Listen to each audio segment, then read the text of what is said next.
Ladies and gentlemen, boys and girls, hello and welcome back to another episode of The Watchable with me, host Jean-Luc. I make some noise. It's Friday afternoon. Get excited. We ended your week. We are ending your week on a high note with the hottest show in all the globe right here on YouTube and on every podcasting platform imaginable. And we're so happy to be back with you all on today. We got an action-packed show with all dedicated to you, the listening and viewing public. That's right, the whole show is a championship round affair where you all drive the conversation, y'all drive the story, y'all drive the talking points on whatever you want to discuss, whether it's boxing, basketball, football, anime, movie, sports, TV, all that stuff for the entire hour or however long we get on this show. It is in your hands to make it do what it do. Yes, we still got talking points, we still got plot points and agendas, but it's all going to be in your full control for the day. And again, if you haven't already, go ahead and leave a like on the stream. Keep on commenting your thoughts and opinions right here in the chat down below. We can give you your props and say what's up to you, like with Alex Rucker. Hey man, how you doing? Good to see you. Thanks so much for coming back with us today on this show. We do appreciate your time. Hopefully you're having a great Friday afternoon. Hopefully you'll spend a little bit of time with us and help make it even better. And also, Franklin Zana, hey man, what's going on? How you doing? I ain't seen you in a minute. So glad that you're back through. It's World Best Boxing Comment today. Hey, man, I don't know about all that. Hopefully, don't put that on me yet, but if I'm wrong about a couple of these fights coming down the pipe, hey, my integrity is going to be very much compromised by the boxing by the boxing public, but I'm doing the best I can, and I appreciate you all being here with us today. And again, if you want to have your voice in the conversation, put it in the chat, and we can put your chats up right here on the screen. Also, like I said before, subscribe if you haven't already.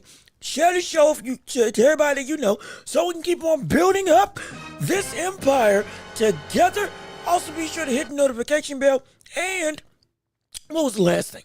Was it like, share, subscribe, comment? Well, there's one more thing. Doggone it, is the only one. I can't remember. We're going to figure it out. What is it? Shoot, I feel like I'm forgetting something very important on this show that I'm normally supposed to say. Doggone it. Maybe I am just dehydrated. Maybe I just need something to drink. Maybe that's my issue. Maybe I just need to have some. I think, no, it ain't share. It wasn't share. No, I said it. I think I just said everything, and I just said it out of order. So now I feel like I'm out of whack. I think I said everything I needed to do, but oh yeah, I forgot. Give me some money. That's what it was. That's what it was. Dang it. That's what I forgot to ask. Give me some money. Give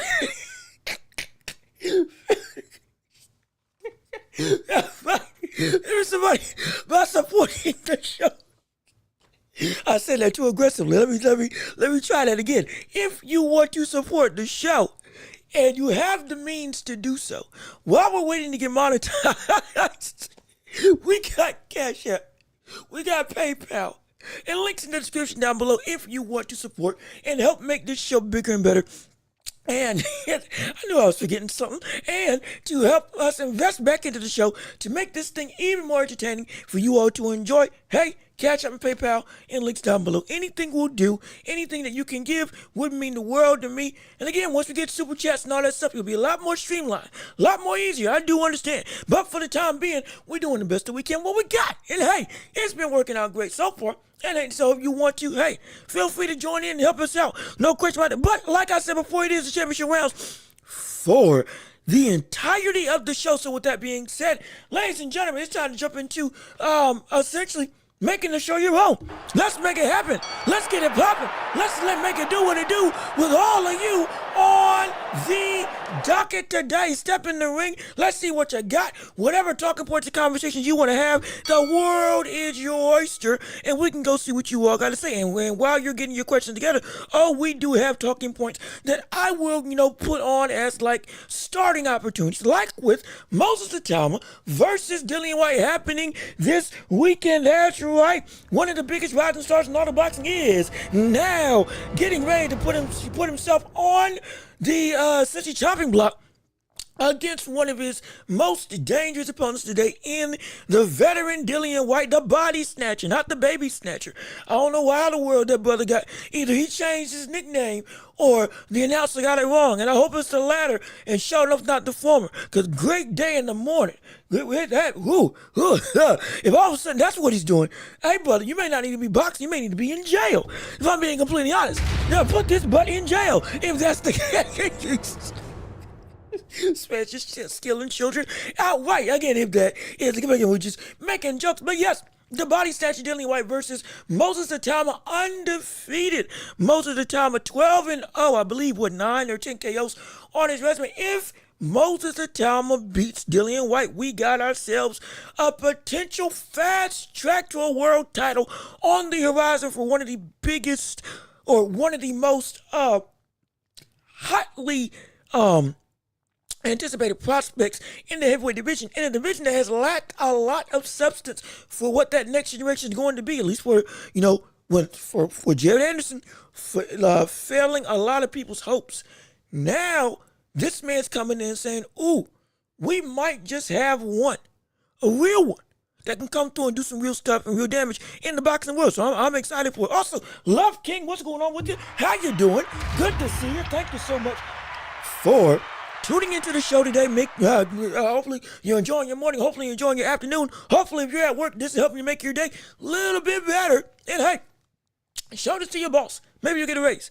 Maybe be like, oh, you listen to some pristine quality content. And hey, because of that, you know what? Here's some extra dough your way. It didn't give me a 10% commission. That's because of it. Let me see. Yo, Trey, what's going on with you? How you doing? Appreciate you joining into the show. Let me see. Yo, Welch. So is the Davis and Roach fight off? So, all right. Okay. This is something good. It is, at this point in time, it's in limbo. We're going to be honest. At this point in time, that fight's in limbo. Now, why is it in limbo? Again, as we covered earlier, Gervonta Tank Davis is now free of all charges. Again, at this point in time, he is completely available for whatever fight he would want to have. Now, we want Shakur because Shakur is a free agent and free. And we also want Lamont Roach because Lamont Roach, again, is waiting on that fight to take place. And he's been the one that's saying, hey, I'm ready for this fight to happen. However, it's Tank's side that has been dragging their feet or just not going at the challenge at all. And again, the whole ducking situation, all that stuff getting called about him, that was all going through. Now that we are in a situation where the legal problems of Tank are, at this point in time, resolved, and he is free to fight, I can't say that the fight's now fully off because there is potentially a window of rescheduling. And we could see that fight, okay, have a new date. Like I said, late December, maybe that's when it can go through. So there is a better inkling of hope that this fight could still happen. So I'm gonna retract my statement for now. I'm not gonna say that it's off completely, but I am gonna say it is still in a bad state. It's still in a bad state right now. This fight can just as easily one day just say, yep, It's not happening. Lamont is fighting somebody else, and Tank, we hear nothing from. Absolutely. Just like with Bivol and Benavidez. Bivol and Benavidez, excuse me, was supposed to happen. And everything looked like it was going to happen. And then the silence of Bivol. Nothing going on with Bivol. Benavidez making noise and asking questions, yet Bivol wasn't doing anything. And then, now we see, okay, Benavidez is taking on, who's that brother? Is it Davis? Is it Hickson? I can't remember his name. I forget the brother he's fighting. But he's fighting on the undercard of Dave Benavidez versus Anthony Yard, happening in November. So that fight now is officially gone. Now, we were holding our hope for a long time. Waiting and waiting and waiting. And then all of a sudden, boom, the hammer came down. The news broke, and now we know. This is the same situation when we're looking at the likes of Tank versus Lamont Roach. At this point in time, it's in a better light. There's better hope now. Because Tank is free.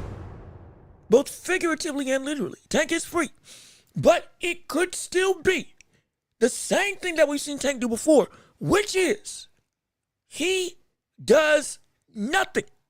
He stays stagnant, and he continues to essentially wait out his opposition. Isaac Cruz, excuse me, good gosh. I'm so sorry. I'm not sick. I think I had when I was eating. Before I came out on the show, had some, stuff went down the wrong pipe. Hurt my vocal cords. I got scared for a minute. I'm good now, but still, lingering effects. But regardless of which, what was I saying? Tank, that's what it was. Tank, just like he waited out Isaac Cruz, when Isaac deserved a rematch. We were waiting on that fight to actually take place, but it never actually happened. That's what we can see potentially with this fight with Tank Davis and Lamont Roach. Though now the chips are in play, and there is no, and let me be clear about this, there is no excuse for this fight not to happen this year. I want to be clear about it. There is no excuse for Tank for this fight not to happen this year. There is none. There is none. If it happens, if they schedule it for December, he would have, August, September, October, November, December. He would have 4 months to be able to get ready and train for that fight. Now, it's been said that he hasn't been training for the past 3 months because of this whole legal situation and this legal case. Okay, fine. You make up for fully lost time and a month extra. And it still is the biggest fight that he could get this year outside of Shakur Stevenson. And it will come off the backs of Canelo and Crawford, in a way, versus Akmadali, David Benavidez versus Yard, Devin Haney versus Brian Norman, and Ben Rodriguez, all in the same year, within those 4 months, 4 to 5 months. He would be capping off the year with a fight that everybody wants to see as one of the most anticipatory fights of the year outright. That's what we're seeing.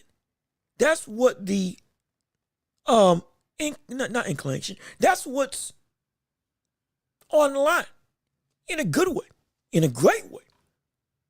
And so if he doesn't make that fight now, it ain't Lamont Roach's fault. And so no, it will be incredibly bad. Incredibly bad. But there's no excuse. So for right now, that fight is in limbo. And it's better than it was a month ago for the likelihood of it happening. But it is still very much problematic that it can just as easily wipe away and both of them do their own thing. Because Tank is holding up this whole situation and not making the fight happen like it needs to happen. That's where we're at right now. But let me keep on reading what you all got to say. Frank Gonzalez, donate? Yes, donate. Donate, absolutely, if you can. And if you can't spend, I ain't trying to beg for money. But I'm trying to make a living. So we can make it happen. But again, that's the thing I was forgetting. That's what I was forgetting to plug. We were doing the whole intro to the thing. And that's my bad. I was out of whack for that. But let me keep reading. Dillian confronted him about the nickname. Oh, okay, he did. Okay, thank goodness. Thank the Lord. Thank gosh. Because if all of a sudden he took that on his own, that would have been bad. But again, we can still talk about Dillian White because this is many people are saying that this is a very much, it's a lopsided endeavor. Dillian White should lose, and Dillian White should get knocked out, which, again, I agree.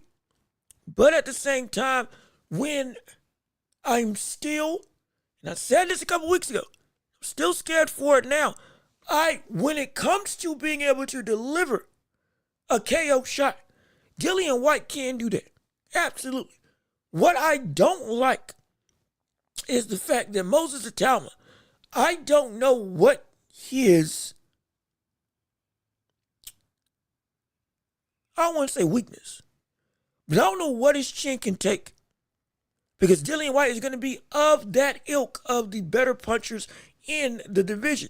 That if he does go through with this and come out the other side, now everybody coming up is going to have, at some way, shape, or form, at least a similar threshold of power that he brings to the table in terms of Dillian White.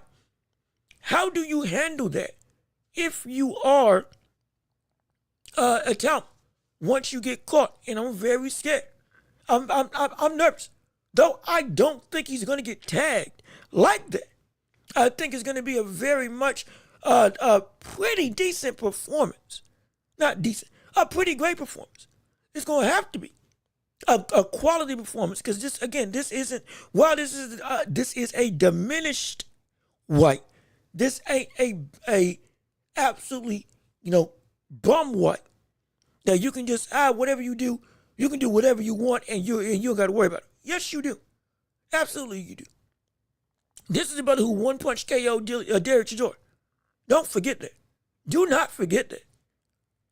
One of the more durable fighters in the world, who his whole thing is predicated on, hey, he's about war, and he will take as much pleasure as needed to land the shots that he wants to land. And further in its prime, Dillian White was able to put him to sleep in 2018. Now he's still, power's the last thing to go. If we want to say everything about Dillian White may be diminished, power is still there. And understanding that, brother, there is a risk. There is a major risk. But I do think he's going to come out with flying colors. And again, I think it's going to be he ends this fight in 5 rounds for me. I think that's what we're going to see Dillian do. And if he does that, well, now the question is what next? Now the question is, what is next for this for this very promising and incredibly enticing fighter that can potentially quickly take the reins of that next tier of fighters in this division. I'm the one to rule them all. It could very well be. And I do hope and pray that this fight is going to be an unveiling of something new in the realm of not Dillian White. If we see something new with Dillian White, hey, I'd be impressed. But in terms of Moses Itauma, more than anything, I'm interested to see how he goes fighting on the inside against his brother. Against this level of opponent, I would be very interested. And if he does it right, like on the inside, in the danger zone of Dillian White, oh yeah. Not stand by my Not stand by my thing that he can go in this fight in 5 rounds. No question about it. Absolutely. Also, some people may have some concern. This cup is clean. Okay, yes, same cup, 2 days in a row, washed, carries a whole bunch of water. And so just using that as essentially a bucket of hydration. So, excuse me, I'm hygienic.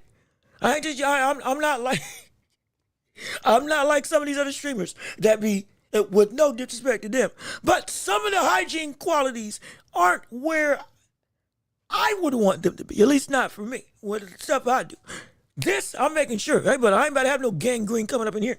I ain't about to have no mess coming up when it comes to having my room set. Oh yeah, we're gonna be clean and pristine over here. But again, I digress. I'm really interested in you all's opinion of what you feel about what's coming next with Moses Itauma. After this, if he beats Dillian White, well, what's the next step up that you want him to do? Do you want it to be immediately top 10 now? Herkovich, should he be next? Should it be Big Bang Jack?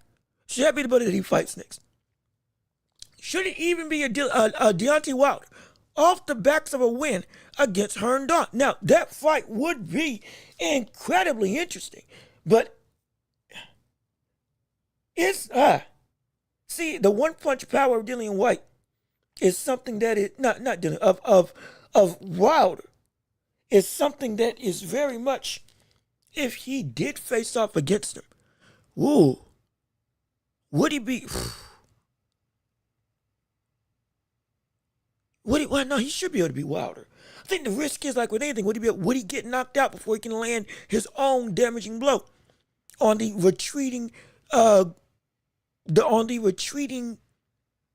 person of Wilder, who again, if you keep him on the back foot, you're able to beat him. Well, I wouldn't be mad if I saw that fight. I wouldn't.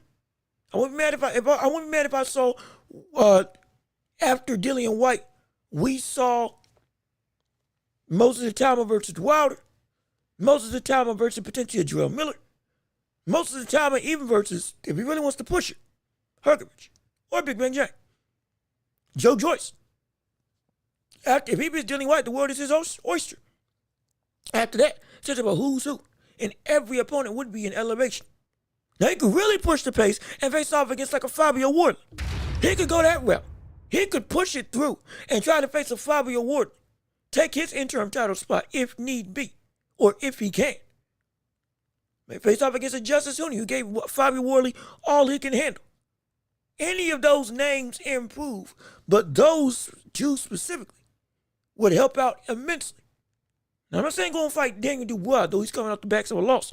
Don't do that right now if you're Moses Itauma. But if we're still keeping on, this man can quickly take the reins of getting to Usyk, if that is the goal. There are people after White that he can go to and beat that can expedite that process immediately. No question about it.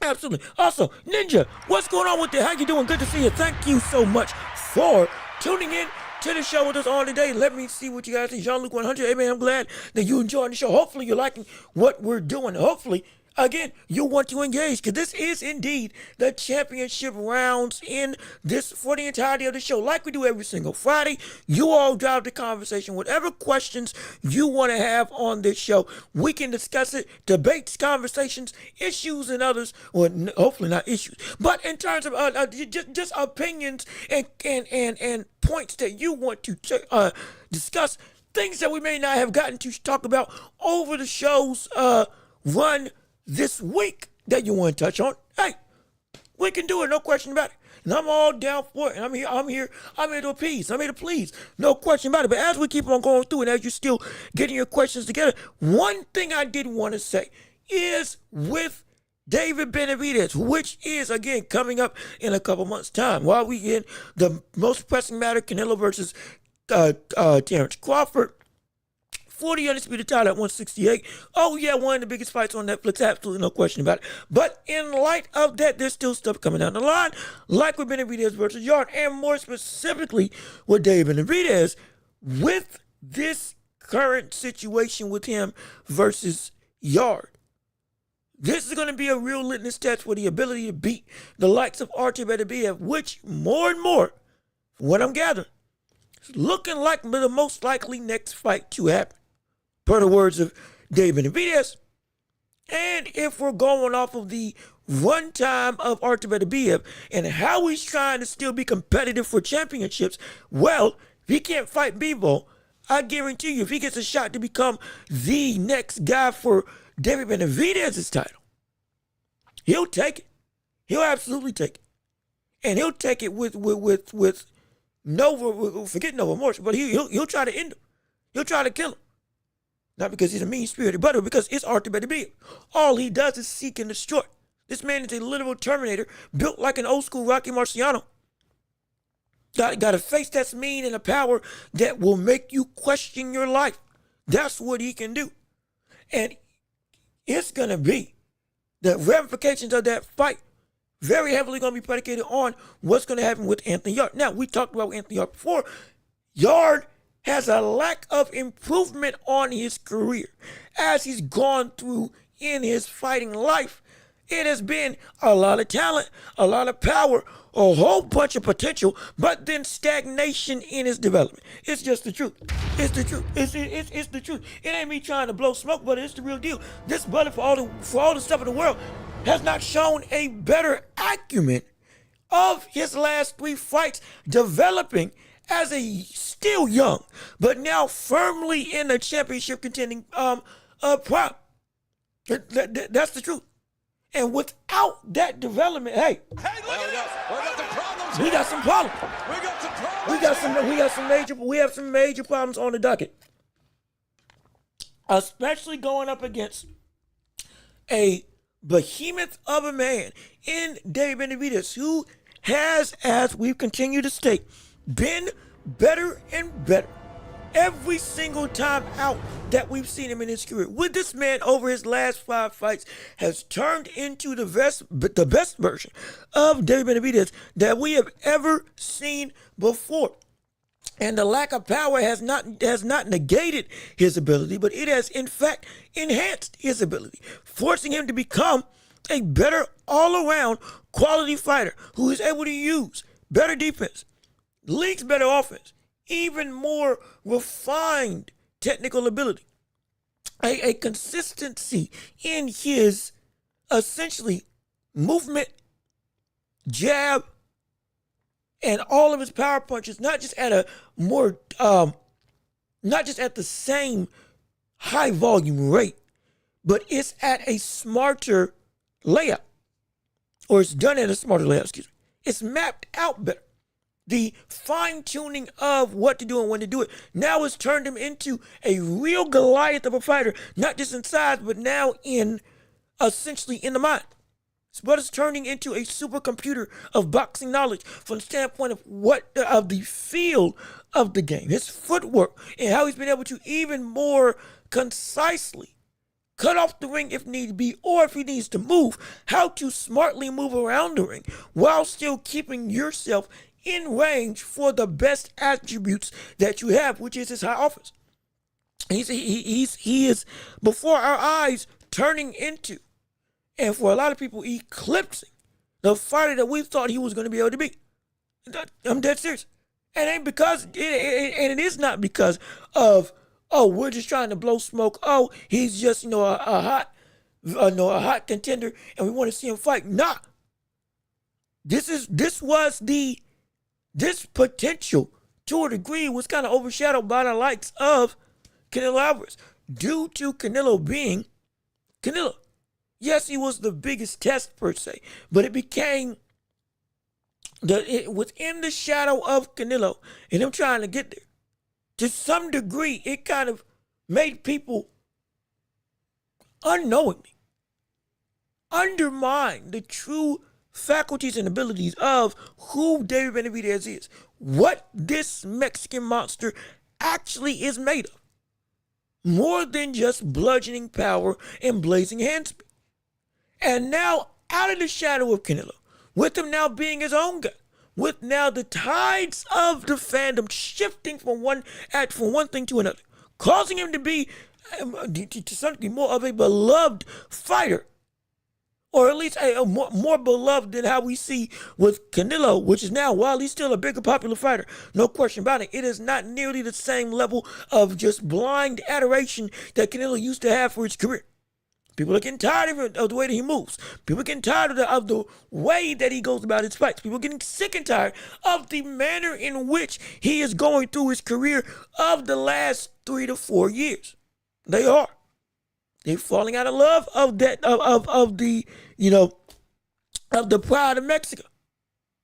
Now, with that being the case, all of a sudden, when you look on the other side of the world, or the other side of the street rather, and you see another brother who's high volume, incredibly exciting, great activity, and has the acumen to be a superstar, both in and outside the ring, but is also moving in a way that garners him to be, there's substance behind his actions.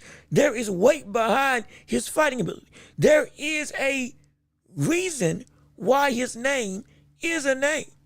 a big name, a good name, a dominant name. Because he's got bodies laying in the wake that are just riddled with his imprint. And these bodies are great bodies.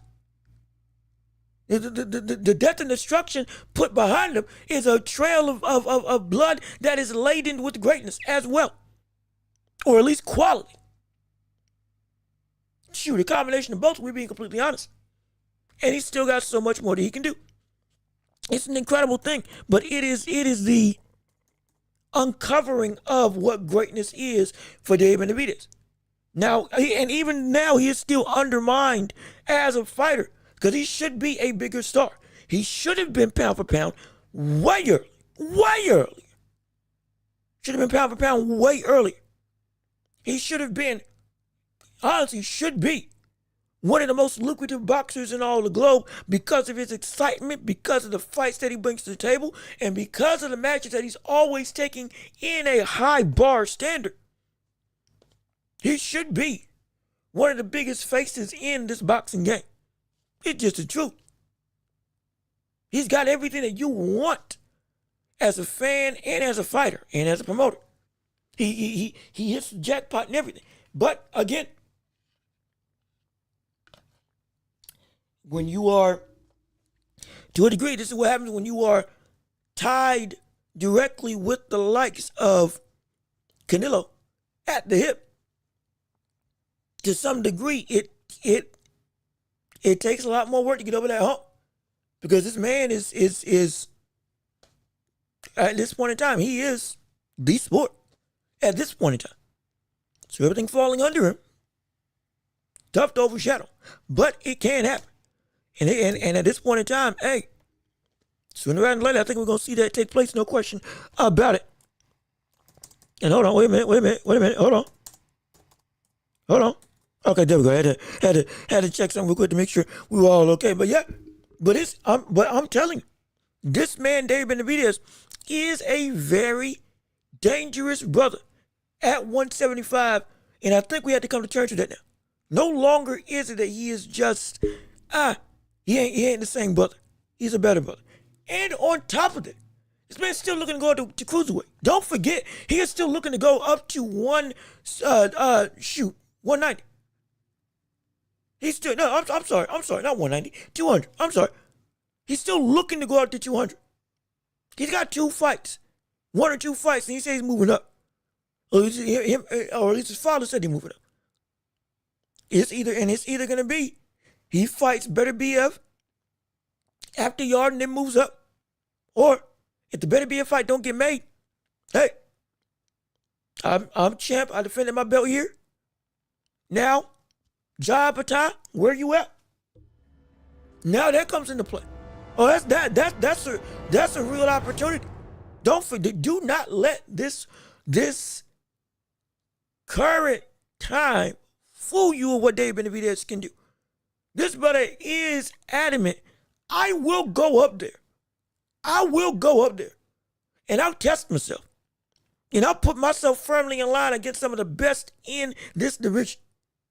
Whether it's Zerto or whether it's Jai Patai. We'll make that smoke happen.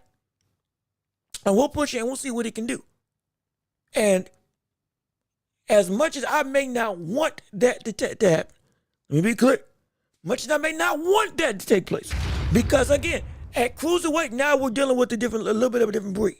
Now we're dealing with that might be more than you can chew. I'm going to be real. Even for the likes of Dave Benavidez, that might be more than you can chew. That might be a little bit too much of a step. Though, again, it's not as deep as other divisions. Understandable. It's not as deep as 175, in my opinion, absolutely. However, if you're going to get thrusted into that top of the top, and that top of the top is going to consist of everything that is going to consist of killers. Abound in a plenty that will wreck your day and can put you out with one go. Specifically, Jai Patai. Oh, it can get bad. But he's going to push that level of grandeur and greatness. And shoot, I dare say, if he's got an open window, he might try to go to heavyweight. He might. I thought cruiserweight was going to be too big, but yeah, he's still saying, yeah, I'll go for it. The brother is 6'2", but even then, he would be on the shorter side of the heavyweight division if he went up that route. Again, all this is, again, looking way down the line, understandable. I'm not trying to give it as so that, yes, this is concrete going to happen. No question. Let me be clear. However, it is a point of interest because of how he's been moving of the last year and a half. Benavidez is going for broke in every facet. When he said he wasn't going to wait on Canelo, brother, he meant it. When he said he was going to carve out his own legacy, brother, he meant that. What does that mean? I am pulling out all the stops and pushing my body, my spirit, and my mind to the greatest of lengths that I can against people that in all seriousness, I ain't got no business with. We're going to be real. We're going to be real. People I ain't got no business with. I'm going to push myself. I'm going to try. I'm going to attempt. More so his mentality, I'm going to win. Because I'm just that good. That's how he feels. That's how he operates, and that's how he's been going about his career. And it. Do not be surprised at all if we see this brother potentially go through and say, if I succeed at light heavyweight, if I beat Archie beat him, if I beat Bebo, let's say I beat both of them, and I go to cruiserweight, and I beat Zerto or Giant Patai, and I become champion there, then mark my words, heavyweight, it's on the way. I guarantee. And we're all going to be saying, wait, what are you thinking? We're all going to be saying, what do you mean? What's wrong with you? People are going to be saying, hey, buddy, you have you lost your mind? And I'm going to be the first to say, I told y'all it was going to happen. I'm going to be the first one to say, I told y'all it's going to happen. Again, maybe it might be a prediction, but it's one that I'm confident in because of what I know of David Benavidez and how he views what he can do. And this man is, in every sense of the word, a world conqueror, a world beater, somebody who will blow out the water every expectation that you think that you may have about this brother. And it's gonna be a joy to watch. It's going to be a joy to watch. But again, it is still the championship rounds. You all have your voice in conversation. I still want to hear from you all in what you got to say in your own way. Whatever comments, conversations, questions, concerns, anything that you want to discuss and anything that you want to talk about, we can be about right here on this show. And I'm all for it. And again, if it's things that you don't agree with from me last week, if it's things that you think I'm absolutely dead wrong about when it comes to boxing or otherwise, hey, feel free. We can hash it out. We can have some discussion. Pound for pound, right? Because we definitely have some quick talks about that. A whole lot of differentiating opinions. It's different standards of not just greatness, but different standards of outright gauging greatness as well, which some people incredibly strict. And if he's here, I'll call him out because he'll be more than happy to go through it. If Ryan Graves is here, hey, brother, this man's standard is there ain't nothing but 4 people that are A-list fighters. And anyway, ain't one of them. Or if you want to go that route and we want to talk about it, we can hash that out. I am all for it. It's whatever you all want to discuss on this show to end out your Friday afternoon. And hopefully you're just having a great time as well as a whole. But also, I wanted to bring this up while we're getting and still going through the show, while we still got so much we want to talk about. Real quick, there was something something on social media that I wanted to bring to the attention coming from Greg Hatchett, I believe, boxing, is he trainer, manager, personality? I think he's kind of like all 3 in one, whatever the case may be, but he's had a lot to say in the boxing realm. And he brought up this about Boots Ennis that I wanted to touch on real quick. And let me play this clip. Going into 54, I think they could have stressed trying to get a name. Because listen. There we go. Just trying to make sure I get the thing right. Going into 54, I think they could have stressed trying to get a name, but at the same time, I think the name's just sitting back watching him.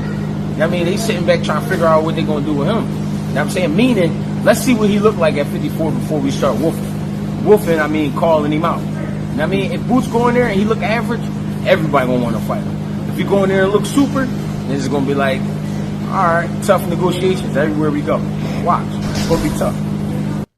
Now, this, mind you, this has been a point of contention with Boots Ennis, as we've been talking about with his career, in the realm of Boots ducks a lot of people. Boots ain't taking the fights we want to have. Boots is moving slow in his career.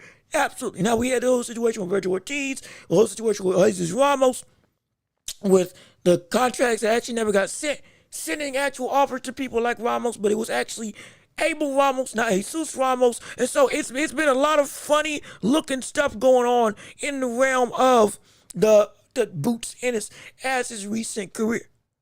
But all of that can come to a head at 154 if he looks good. And by look good, I mean if he goes and sparks the brother out. If he goes and knocks out Lima in the greatest of beats. Now, if that does happen, how true is this statement that it's going to be that it's going to be hard for him to get fights? I don't know how valid that's going to be. Because, again, with who Boots is, yes, it might be, people may be a little more hesitant per se. Because, oh, yeah, this man is a killer. But also, like I've continued to say, Boots is at this point in time one of the most lucrative names in this division. Though it's filled with a bunch of other great names like Bochuk, Virgil Ortiz, and others. Boots coming in here. It's coming in with a brand new realm of hype that is infusing this division with even more grandeur, unpredictability, and just outright speculation of who's going to come out on top, who's going to be the baddest butt out there. Because you got 3 or 4 champions that all of whom are indeed quality. And you got contenders that we think should be champions that could beat the current champions. And then we got people lower down the line that can still upset those contenders. And so it's like we're almost 1 through 8 are filled with talent that is just aplenty. With Boots coming in, he would be not just of that talent, but anybody who fights him would be getting one of or close to one of the biggest paydays in their career. So I don't know how valid it would be that negotiations would be more difficult for him to find a fight. I don't think so if he looks good. Because I think the money's going to be it's going to be too much for him to ask. Now, if it will probably be a situation of, is Boots going to potentially, like it seems like he's been doing over the past couple weeks, almost shoot himself in the foot with negotiations, asking too much of people. Even with his big bank that he can go and bring to the negotiation table, he is also still overpricing even with that lucrative money pit that he is able to bring for a financial backing for this fight. If that does happen, well now, hey, we're back to what we were saying. Boots, you're moving in a way that is harming your career. Boots, you're causing your own self to falter, and you are going through and making your own obstacles, roadblocks, and making your own path to greatness be more frustrating. Absolutely. It's an entirely possibility. Now, I don't think that's likely to happen. I'm of the mindset that if he looks good, it's going to be too much money on the table.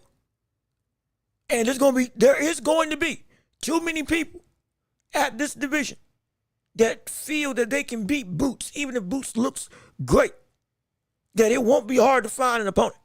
I promise you that. I can almost guarantee that. And it ain't going to be a situation where it's just impossible to find somebody at this division. Maybe some others that are more drama-driven to some degree. But at 154, it's nothing but killers. It's nothing but killers outright. Everybody wants smoke, has smoke, and gives smoke whenever it's possible. Everybody does it. Everybody in this division. And I promise you, there's nobody at 154 that feels like Boots is untouchable. at least of that high bar. There ain't many people at 154 that feel like, yeah, Boots is just something that I can't contend in their own mind. I promise you. So I don't think it's gonna be a difficult thing to find a fight, find an opportunity, find an opponent to go through and make something happen. Because there's no real room not to take the fight, because everybody in that division is a killer. Everybody in the division is a killer. So there's no real. The problem is there's no real way to run from Boots, because everybody else, if you don't fight Boots, okay, you got Bowacher. You don't fight Boots, you got Welch. You don't fight Boots, okay, you get a shot at the championship against Sebastian Fundora, who has now turned into a real killer. Somebody who makes people quit on their stool. Somebody who has evolved, a literal tower in your front of. At this division, looking like a praying mantis, but with the same ability to decapitate you and beat you up bad. There is so much. There's so many things, so many people, so many fighters that it's too many to try to weed your way through. You're gonna have to face them all at some point. You're gonna have to face them all at some point. Not just Boots, but everybody. Everybody's gonna have to fight everybody at some point in time in this division. Because it's too condensed not to have that happen. It's too condensed not to have it happen. Way too condensed to have that, not to have that happen. At least in my humble opinion. But again, that's just my thoughts on it. But again, I still want to hear what you all got to say. Still want to hear your conversation and plot points. I'm going through, and I think I'm not gonna lie, I kind of burnt through a lot of the topics that I was gonna say for today, yesterday. But we still gonna make ourselves a phenomenal show and give you something great to have, because there is still a plethora of things to talk about in the world of boxing. I think they just got an update from Is it the Ring? Did I get an update from the Ring magazine? Hold on. Wait a minute. Wait a second. Hold on a minute. Is something going on? Is there an update? Is there an update on the fight? Hold on. I'm trying to find something, because I saw something with Errol Spence Jr. I'm trying to see, did something get announced? Hold on a second. We're about to do some quick reporting right now. Did something get announced with Errol Spence? Hold on. Wait a minute. Give me a second. We're doing some live reporting. Hold on.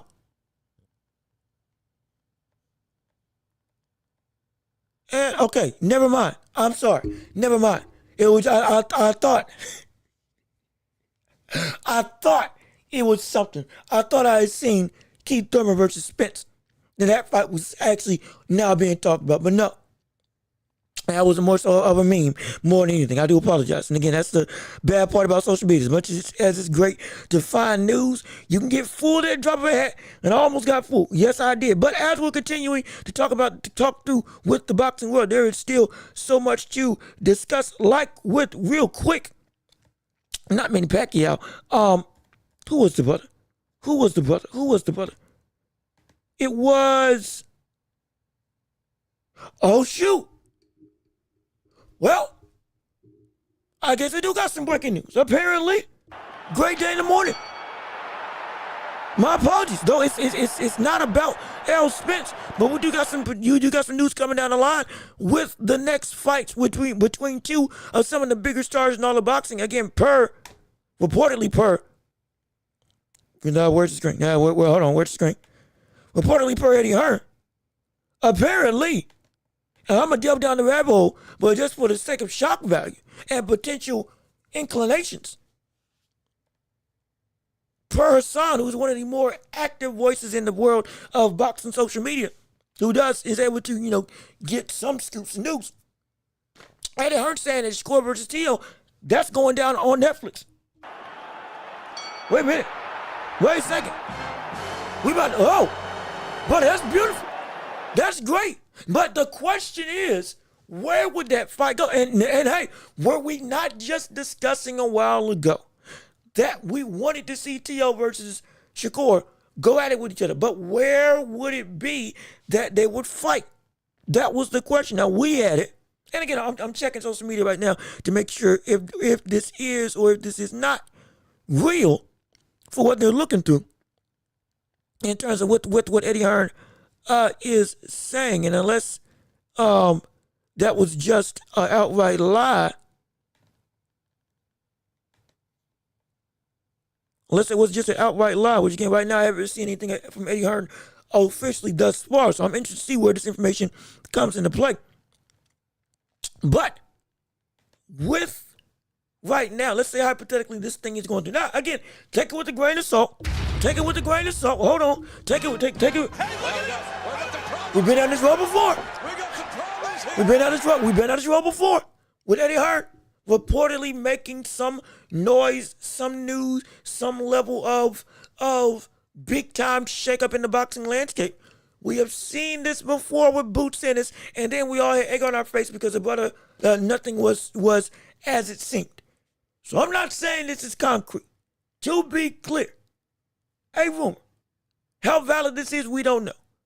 I'll keep on checking to make sure it's not. If it's gaining some traction, if there is some more complimentary reports on it. But at this point in time, nothing yet. Hopefully we find it soon, but still.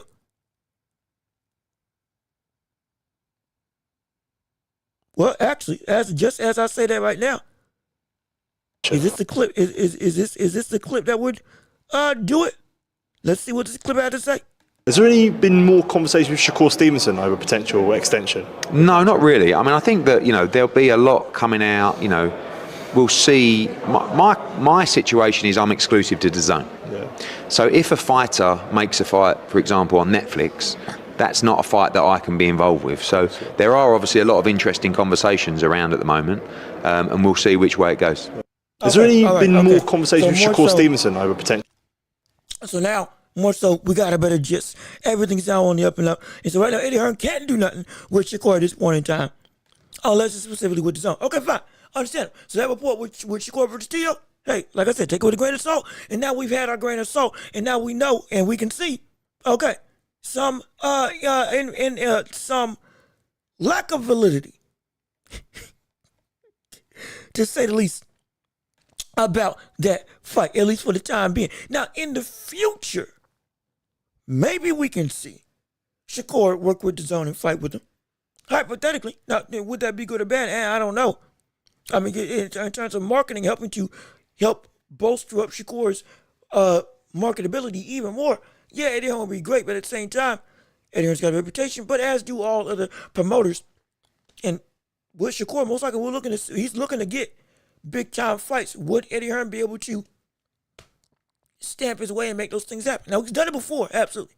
But it's going to be predicated on the career of Shakur and what he desires to do at his best. Oh yeah. Oh dang it, y'all looking at my stuff, in my tracking house. Don't be looking at my stats. Hey now. Don't be trying to get an inside scoop as to what I do and how I go through. I'm multitask on this show. I don't lie. I don't hide nothing. Also, I was trying to get back to. I was actually trying to get back to another page, but just out of habit, I go through and was pulling up my YouTube, pulling up YouTube Studio. But dang, I didn't forget what I was saying. Shoot, what was I saying? Dang it. Oh, Lord. Oh, no.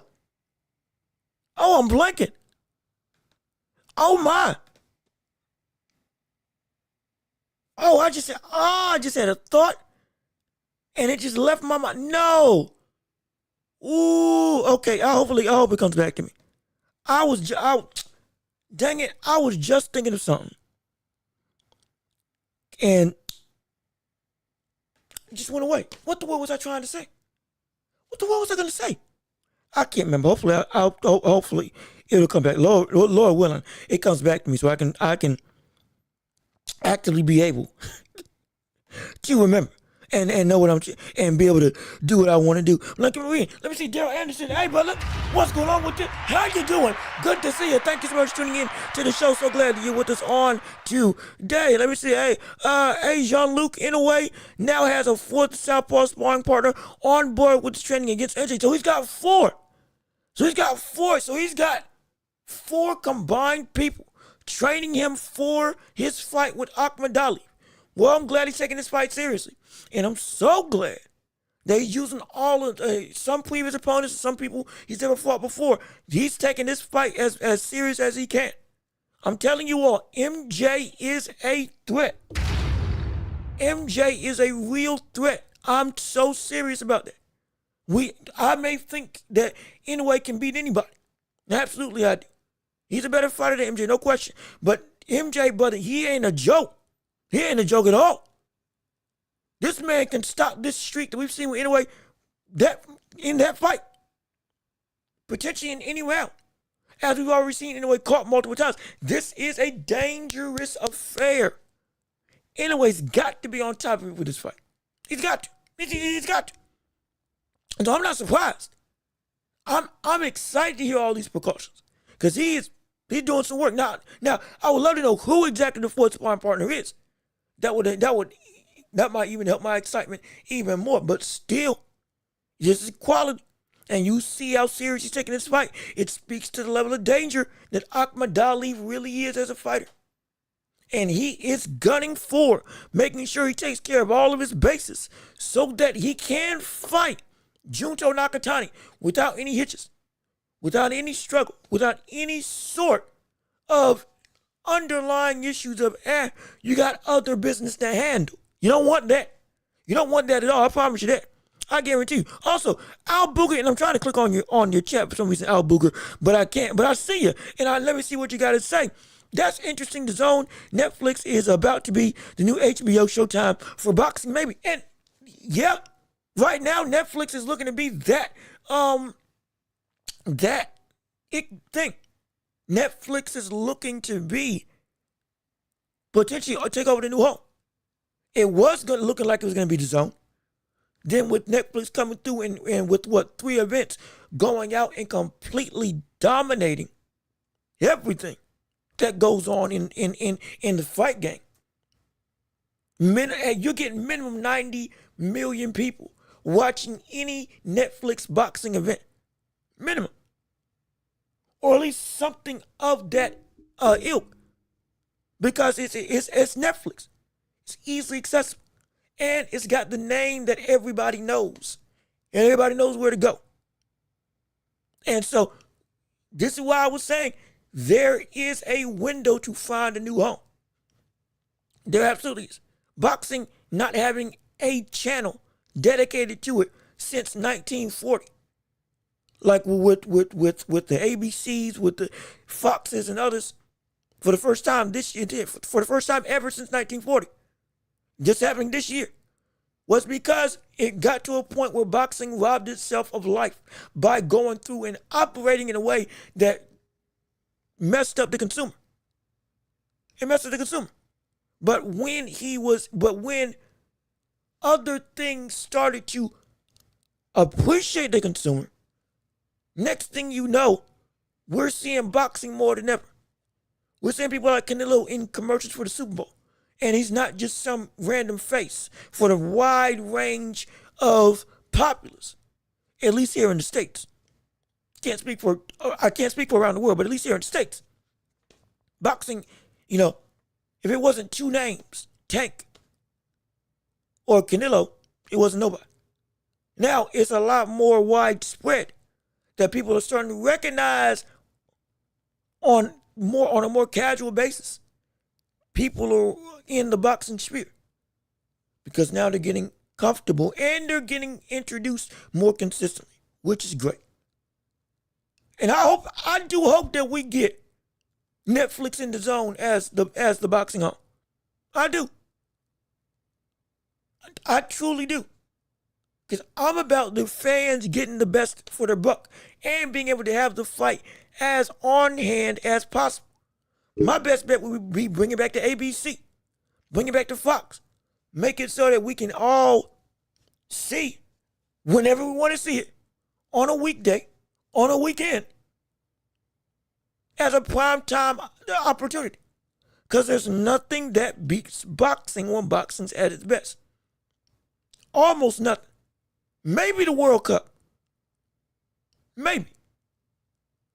But in terms of the world feeling like it stops for the sport when it's at its best, when we get titans going against each other, like with Canelo and Crawford, like with Usyk versus Fury, like with Pacquiao versus Mayweather, like with Crawford versus Spence, like with Tank versus Ryan Garcia. When you get when it's the perfect storm, there's almost nothing that beats it. It's almost nothing that beats it. The only things that can do it, maybe the World Cup. Because again, the World Cup is the World Cup. And the Super Bowl, but even then we've seen the Super Bowl have a level of It's still a big event, but it doesn't feed, at least with the Chiefs and Eagles game. It kind of felt the luster wasn't as palpable per se as we've seen in past years, at least for me. And I've been watching football for a minute. So it's difficult to have a situation where boxing at its best is hard to beat. You put that on a display that everybody can witness, even better. That's what I want to do anyway. Let me see. His name is Kenji Fujita. Have I seen him? Hold on. We might have watched him before.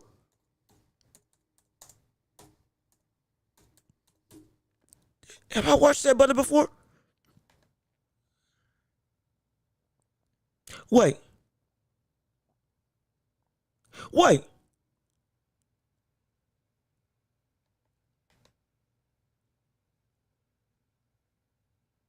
Have I seen him before?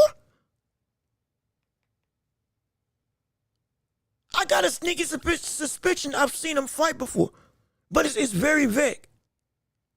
Dang it, it's on the tip of my tongue. I feel like I've seen him fight before. Golly, who was it that I saw him fight against? See, you know what? I feel like, maybe today just ain't my day today, because I feel like I'm forgetting a lot of stuff that normally I shouldn't be forgetting. This is something different. I'm unexpectedly.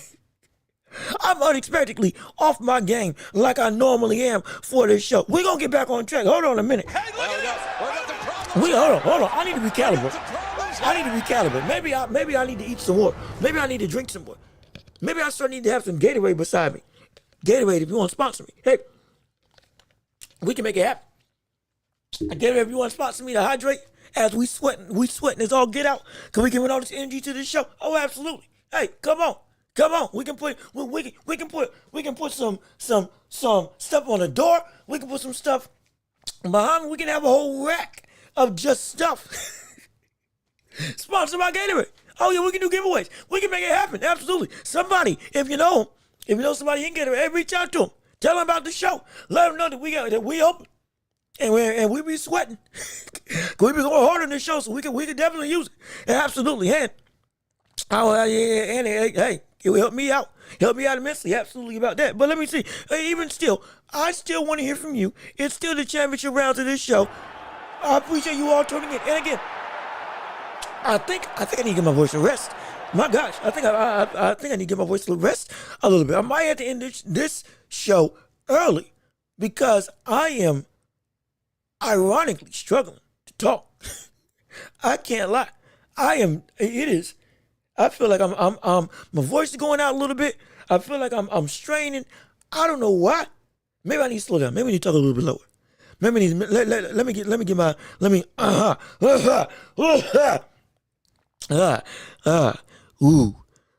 I feel like I'm reading an audible book. Let me see. Let me see. Is this volume a little bit better? Is this a little bit better? Does it sound like James Earl Jones? Do I sound like the Arby's man? Do I sound like what's his name? What's his name? Is it Vince Grimes? Is it Grimes? What's the brother? The dude who used to play the dude who used to play Kojak. I think that was his name. Was it Vaughn? I can't remember. See, you see, all of a sudden, no, I'm able to get these references going through, and now I'm all over the place. I don't know what's going on with me today. Oh my gosh, everything just out of whack. Lord, my goodness. I'm forgetting names. I'm forgetting actors. I'm forgetting my train of thought. Lord, maybe I just need some sleep. Maybe that's the case. Maybe I'm just a little bit tired. You know what? No, we don't get tired for this show. We don't get tired. Fatigue doesn't run in what we do. We run fatigue out the window. We get too excited to be tired. Well, there's too much life going on to be tired. There's too much to do, too much to enjoy, too much to absolutely thrive in for me to get tired. No, I ain't having that happen to me today. Oh no. We're pushing through. We're pushing through that, absolutely. But again, we still want to hear what you got to say as we're still going through with this show. I still want to hear your comments, your concerns, your debates, your questions, stuff that you want me to touch on. Do you want me to talk about Tank a little bit more? Touching on his career, touching on potential fights, going through at this stage in time who he could beat now and who he could not beat now. Because the name and list of who he can and cannot beat has changed drastically over the course of time. And it's been a situation where if you want to talk about that, if you want to delve into that, is there a situation where there's a real line that Tank cannot get over when it comes to a level of competition with how Tank is currently right now? At least mentally, how we see him as right now. We can talk about that. If we want to go into the T.O. and Shakur situation, we can definitely delve into that type of conversation. Going through it again right now. Rumored that Shakur and T.O. are potentially going to fight each other. However, Eddie Hearns hasn't said anything of his own mouth, of his own accord, at least from what I can find on social media at this point in time, and online with anything involving Eddie Hearns and his current track in making fights. And again, take everything that Eddie Hearns says with a grain of salt, because we're not about to run into that same situation with Boots Ennis. If you want to continue the conversation with David Haney, with David Benavidez, talking about him versus not just Anthony Yard, but going against Artur Beterbiev. Do you think there's a real shot that he can win? Though I've said in the past, I think that we would see Artur Beterbiev beat Benavidez. Because stylistically, I think they match up perfectly to where Benavidez cannot outpace the work of Beterbiev. And even better than that, the pace of Beterbiev would be able to go through and essentially wear down Benavidez. Not because he's a faster fighter, but because the damage that would incur on the body of Benavidez would take a toll and would, in fact, have the same effect that he normally has on opponents when Benavidez goes and destroys everybody that goes under his weight or everybody that tries to get in his way. We can definitely talk about that. Oh, no question about it. There's a plethora of things. We can keep on with the conversation of Canelo versus Crawford, because we are every show we've been getting with that. And we've been having new people either changing their minds, making something new, having a different conversation involving who they feel is going to win with Canelo and Crawford. Again, right now I got Canelo winning by decision. I ain't going to say by knockout, though most people say it would be by knockout. I got Canelo winning by decision, but it is turning into a closer affair because of that skill level. And even out the backs of that, what I want to know more specifically is if we see Canelo beat Crawford, then we have to ask, well, what's next for Canelo, as we have done in the past. And if he doesn't have anything else to do at 168 that is worthwhile him going against, outside of Christian and Billy, which we respect Christian and Billy, but I think that he will lose to Canelo. But it's not because he's a bad fighter, it's because I just think Canelo's a better fighter. But outside of the biggest test next to Crawford, which is Christian and Billy, who again deserves a shot, is number one contender. Is there any other name at 168 that we think is viable to fight against the likes of Canelo? From the vantage point that you are looking at right now? Because I can't think of anybody. And it's sad, not because not because he is dominant. So it's hard to say anybody beats Canelo at 168.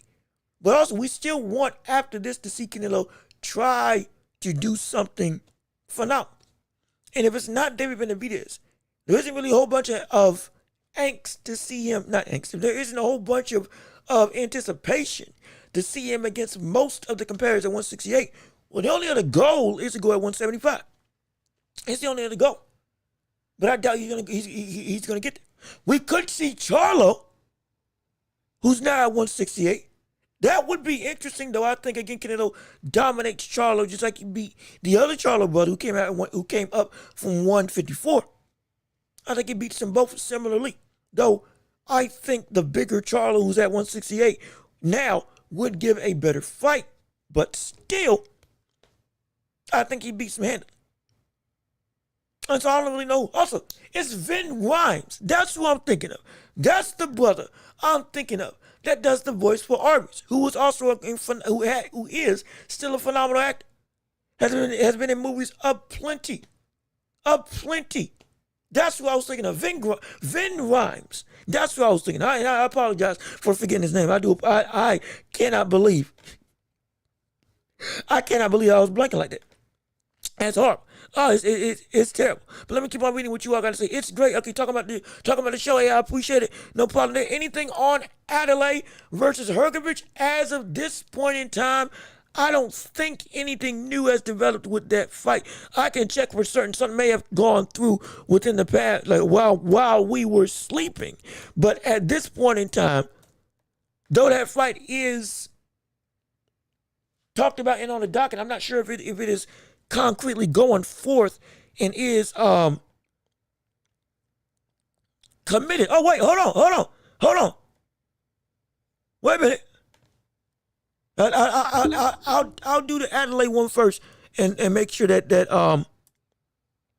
is actually true. But then we just got some news on the whole Shakur versus Tio situation. So let me real quick look up.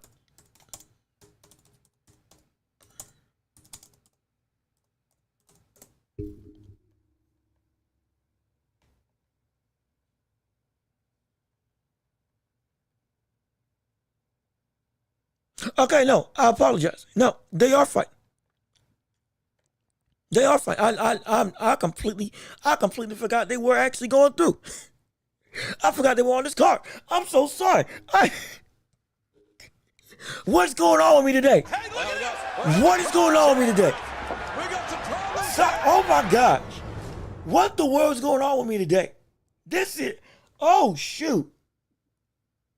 I completely forgot that Hergovich and Adelaide were on the card for this weekend.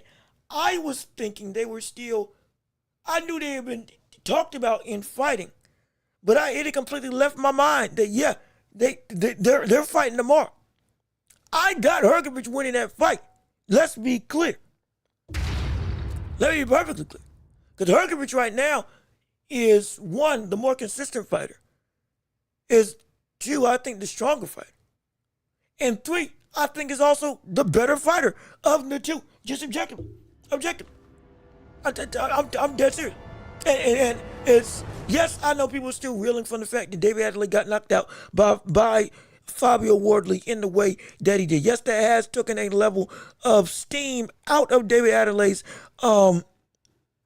boxing acumen per se, or at least talent level in the boxing world, but he still is a young but dangerous fighter, powerful fighter. Again, his only loss is to Fabio Wardley. So it ain't like he's been just a bum his whole career. He definitely is. He's still one of the bigger, can't call them prospects, contenders. That's what I'm looking for in the sport.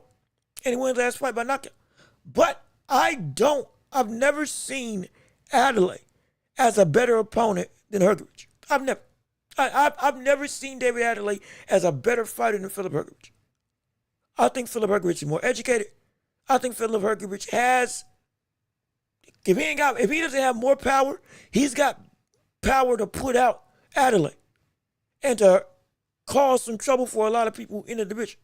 Yes, he's lost, but it doesn't detract from the people that he has gone up against, the experience as well as the talent that he's shown against people like Daniel Dubois. Able to land, though he lost that fight, able to land right hands at will on that opponent. Going to war with a very dangerous Big Bang Jack. Though I thought he lost that fight, still, that fight was incredibly close. And it was back and forth because Hercules was able to take advantage of not just Big Bang's weakness and stamina, but also stand up to the power and dish some quality stuff out on Zhang in his own way. All fight long. He's the real deal.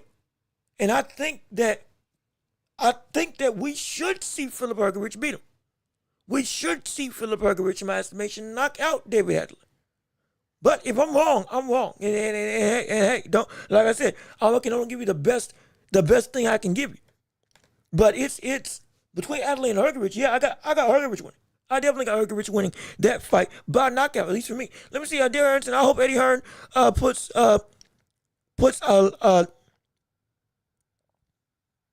excuse me. I hope Eddie Hearn puts a lay on MJ in press conference versus Inoue. He better stop him from saying, okay, I see what you're saying. Yeah, no, I hope so. I don't want to see anything potentially get ugly between the two. I'll be real. Because if it gets ugly talking, Inoue is going to put that man on a poster. If it gets ugly trying to talk to him, anyway, it's gonna be a problem. It's gonna be a problem. If you rub Inoue the wrong way in terms of you get disrespectful, brother, you're asking for a world of hurt with how he goes through and fighting people. It's a new drive. It's a new angst to go and absolutely beat up and destroy the opponent. Now, all of a sudden, he really starts getting sharp. He really starts getting sharp. Now he really starts fine-tuning his ability. Now all of a sudden, that sixth gear doesn't open up in round 5, 6, or 7. Now rounds 1, 2, and 3, he's there. He's here. What you gonna do? Nothing, because you can't. And you're gonna get beat. You gonna get hurt bad. That's what can happen. And so if I was in MJ's corner, I'm telling you right now, do not poke the bear. If I was in MJ's corner in terms of Ahmed Ali before fighting the likes of Inoue, don't poke the bear. Do not. It is not conducive to your success. My headphones ain't even. My headphones weren't level. My bad. It's not conducive to your success to attempt to try to push a prerogative of disrespect on this brother, especially when the potential biggest fight of his life is right around the corner next year. You're a serious opponent, but you're not the opponent he's waiting on in terms of Inoue. All of a sudden, you get that brother annoyed, dare I say mad, it can get bad. It can get bad. It can get really bad. It can get really bad. It can get really bad. It can get oh so bad. My gosh, it can get terrible. It can get incredibly dangerous. And we definitely don't want that to happen. But real quick, as I'm going through picture in picture. Not that picture in picture. Where's Twitter? Where's Twitter? There we go. More news on Shakur versus Teofimo Lopez as we can play the. What's this thing? Oh, I thought this thing was 5 minutes. I don't think so. I think what TKO will do is they will do. Hold on. Wait a minute. Need to close some stuff out because we got some of this memories getting overrun. But as we're going through, let me keep on play this clip. In terms of Shakur versus Teo Netflix statement, this is what Eddie Hearn has to say on the matter. This league, which I think will be smaller names in what they will sell as competitive fights and building stars, and then I think they'll do maybe 4 shows a year, maybe like the Haney Garcias, the Shakur, Teofimo, like the odd Netflix show, something like that, probably, or Paramount. I don't know. I mean, I don't think so. I think what TKO will do is they will do. So this was in reference to TKO going through and making fights on other platforms because, again, they work with the Ring Magazine. Now he says that we'll see Netflix most likely go through and try to put on 3 or 4 fights a year on their platform with some pretty big names on the roster, on top of with the situation of having up-and-coming fights to help propagate their stable, per se, of the ring and just of wider range of fighters in general.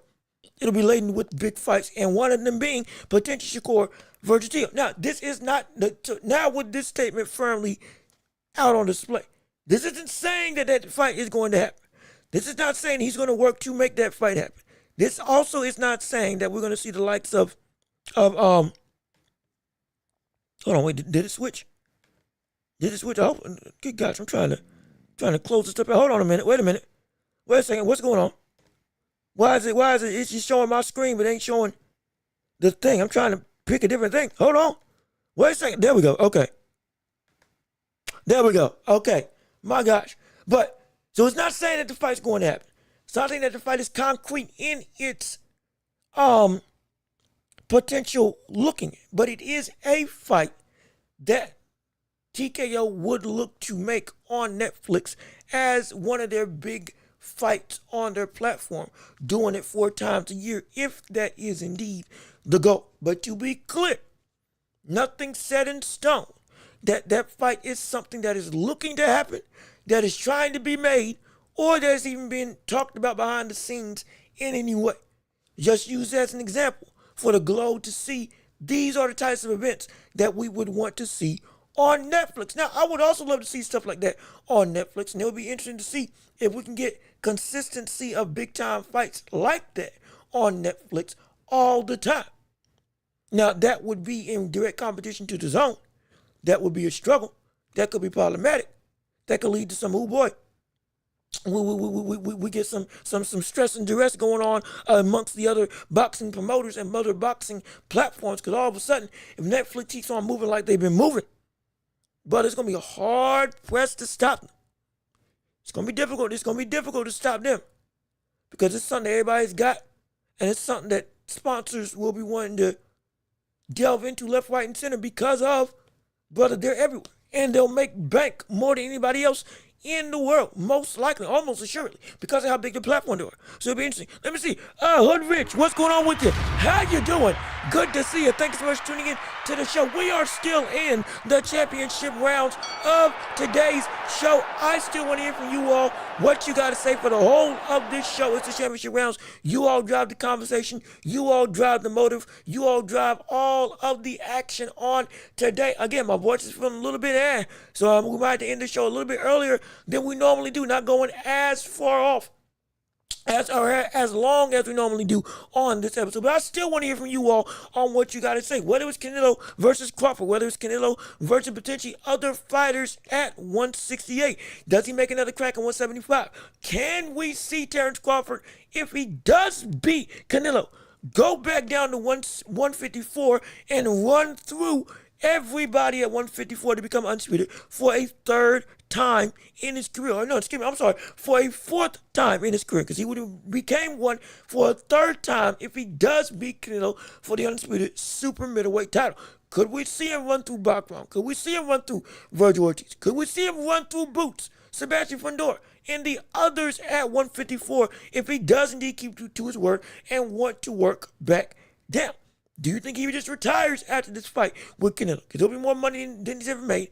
It'll be the legacy fight after already accomplishing the legacy fight of his life before in beating and knocking out Errol Spence Jr. in one of the greatest lopsided victories we've ever seen in boxing history, akin to the likes of George Foreman versus Joe Frazier. It can be of that same conversation. And it could just be the cherry on top, and now he has nothing else to prove and nothing else needed to be done. I can walk away. Hypothetically. Now, do I think that's what's going to happen? No. Because the dog in him is just too much. Dog in him is just too great. The ability of him is just it's still too high. But it's still too high to just say, I don't have enough to be able to go through. No, he still does. So I don't think the retirement talk is going to be an actual problem that we had to deal with. But I will say, it is something to keep an eye on. Absolutely. Let me tell you, Coach Eddie, how you doing? Good to see you. Thanks for tuning into the show. I appreciate you tuning in. Benavidez is overweight, yard by knockout. Now, I don't think Benavidez is overweight. I'm going to be real. Benavidez, now, he's always looked out of shape. I'm going to be real. I can capitulate that. Similar to Tyson Fury, he doesn't look like he is in a physically fit endeavor. But the brother is indeed a physical specimen, the likes of which are some of the best in boxing. This man is in shape. I got to disagree with you there. No, he ain't been able to fight as one of the most damaging and voluminous punchers in all of boxing. Doing it for 12 rounds at that high of a level, with that level of speed and that level of physical ability at his 4'8", without being in shape. He ain't out of shape. But yard by knockout is still a possibility. It's still a possibility. That is entirely possible. This is the most dangerous puncher that we've seen David Benavidez face in his career. It's a bigger threat than David Lemieux. It's a bigger threat than David Morrell. It's a bigger threat than Cavazzi. This is the most dangerous opponent we've seen him face in his career from the standpoint of the power game. Now, we've seen him handle power punches before. And David Lemieux, he knocked out in 3 rounds? Who was I think he was 28-3 at that point in time? 26-3, something along those lines. With like an insane knockout ratio. Nearly as many wins by KO. We're looking at a brother who, he's handled people that bring power. He's handled them with ease. Now, I'm not saying it's going to happen with Anthony Yarde, but I'm saying the danger is still there. That it can be a concerning effort. It can absolutely be a concerning effort. But let me keep on reading. Crawford fights Canelo 3 times. You talking about that? Wait, so you're saying they run it back 3 times? Hold on, wait a minute, hold on. You saying that they run it back 3 times and they fight in a rematch and in the trilogy? That would now. So that means that Crawford takes 1 at minimum. That means that Crawford wins. It has to. Because understand, there's no rematch clause in this fight. Be clear. Be clear. Understand this. There's no rematch clause in this fight. There's no ability for anybody to activate, hey, running back again from a contractual level. So it would have to be that, yeah, they fight and it's a winner-take-all situation. And then they go back to the table of their own accord and they make a fight happen. Most likely we're going to run into, if we did see Canelo lose and Crawford win, Crawford wouldn't even bring the undisputed title into that second fight that they would have to negotiate, because that fight would not be the mandatory for one of the belt commissions. Next thing you know, they strip him, just like they did in the past when Canelo won, or when Crawford won the title against Spence. It's a shame, but it's a real possibility that's what can happen. But I don't know if they run it back. I don't know if they run it back. Or, excuse me, at least I don't know about the trilogy. At least I don't know about that trilogy. Because Crawford, if he does it at 168, I think he's gonna keep to his word and try to become undisputed at 154 and go back down after he beats Canelo. I don't think he gives Canelo a second shot. Not because he's scared, but because he's looking to do other things after beating Canelo. Lucratively, yeah, it would be it. It would be the end all be all, especially if it's a close competitive affair. But I don't know. David with a 154 pounder moving up. David. Are we talking about David Benavidez? Are we talking about David Benavidez? You saying he's training with the 154 pounder? Or are you saying that he's fighting a 154 pounder that has moved up in Anthony Yarde? Or Am I completely missing this? And is there something out of context that I'm missing with this specific comment? Not really sure exactly what this is referencing. Because the only David I can think of,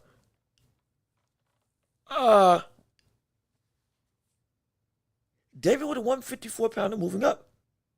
Who is he talking about? I can't think of it.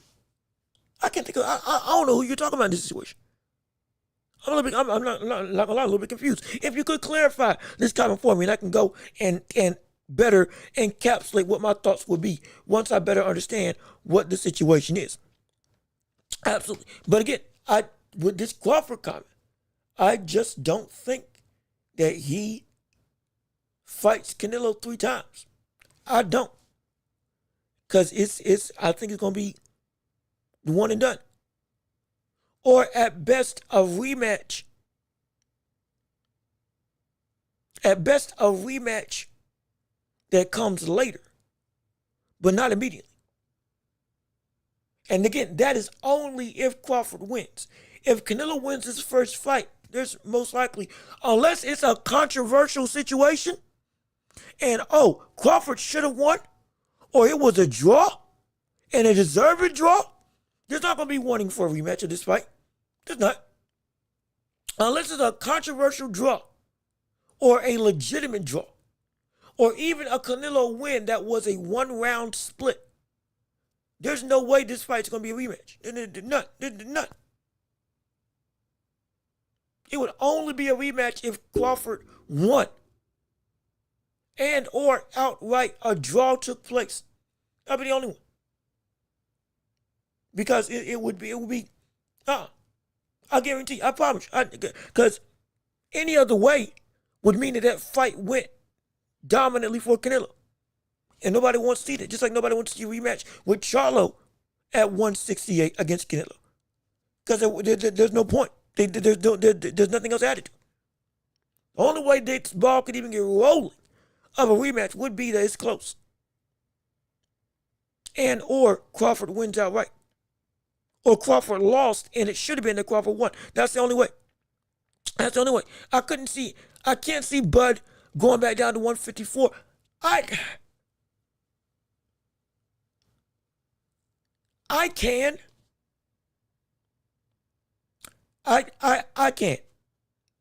can. And it's because how he brought himself up to 168 or close to it, depending on what he is on the night of the fight. When he does work back down, it can be done in a way that's just as smartly as what he went back up. Losing weight but not cutting muscle, or losing weight but not losing muscle. Roy Jones tried to really push himself to go back down to 175. He had to cut muscle with the speed at which he was trying to do it. With Crawford, if he does it right, he might be able to move back down without losing the big issues with his weight and with his ability. Tommy Hearns could do it. He was moving up and moving down consistently. Winning titles, moving back down, defending another belt, going back up, moving, and he talked about it. He was able to do it. He had a system that made it so he could go and fluctuate as heavy or light as needed and not lose anything about himself.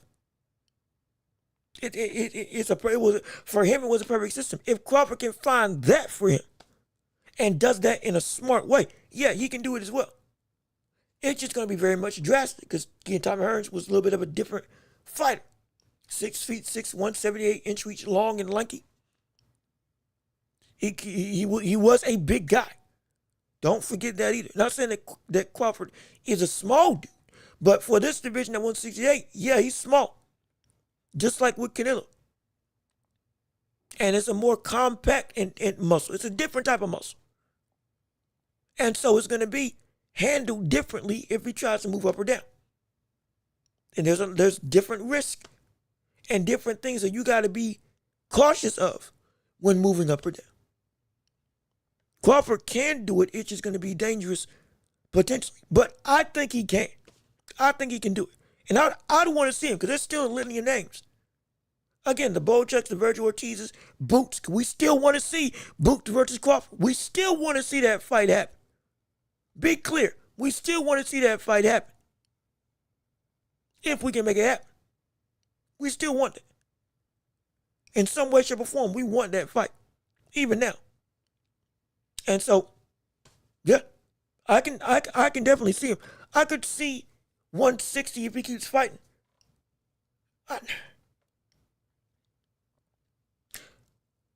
Would there be motivation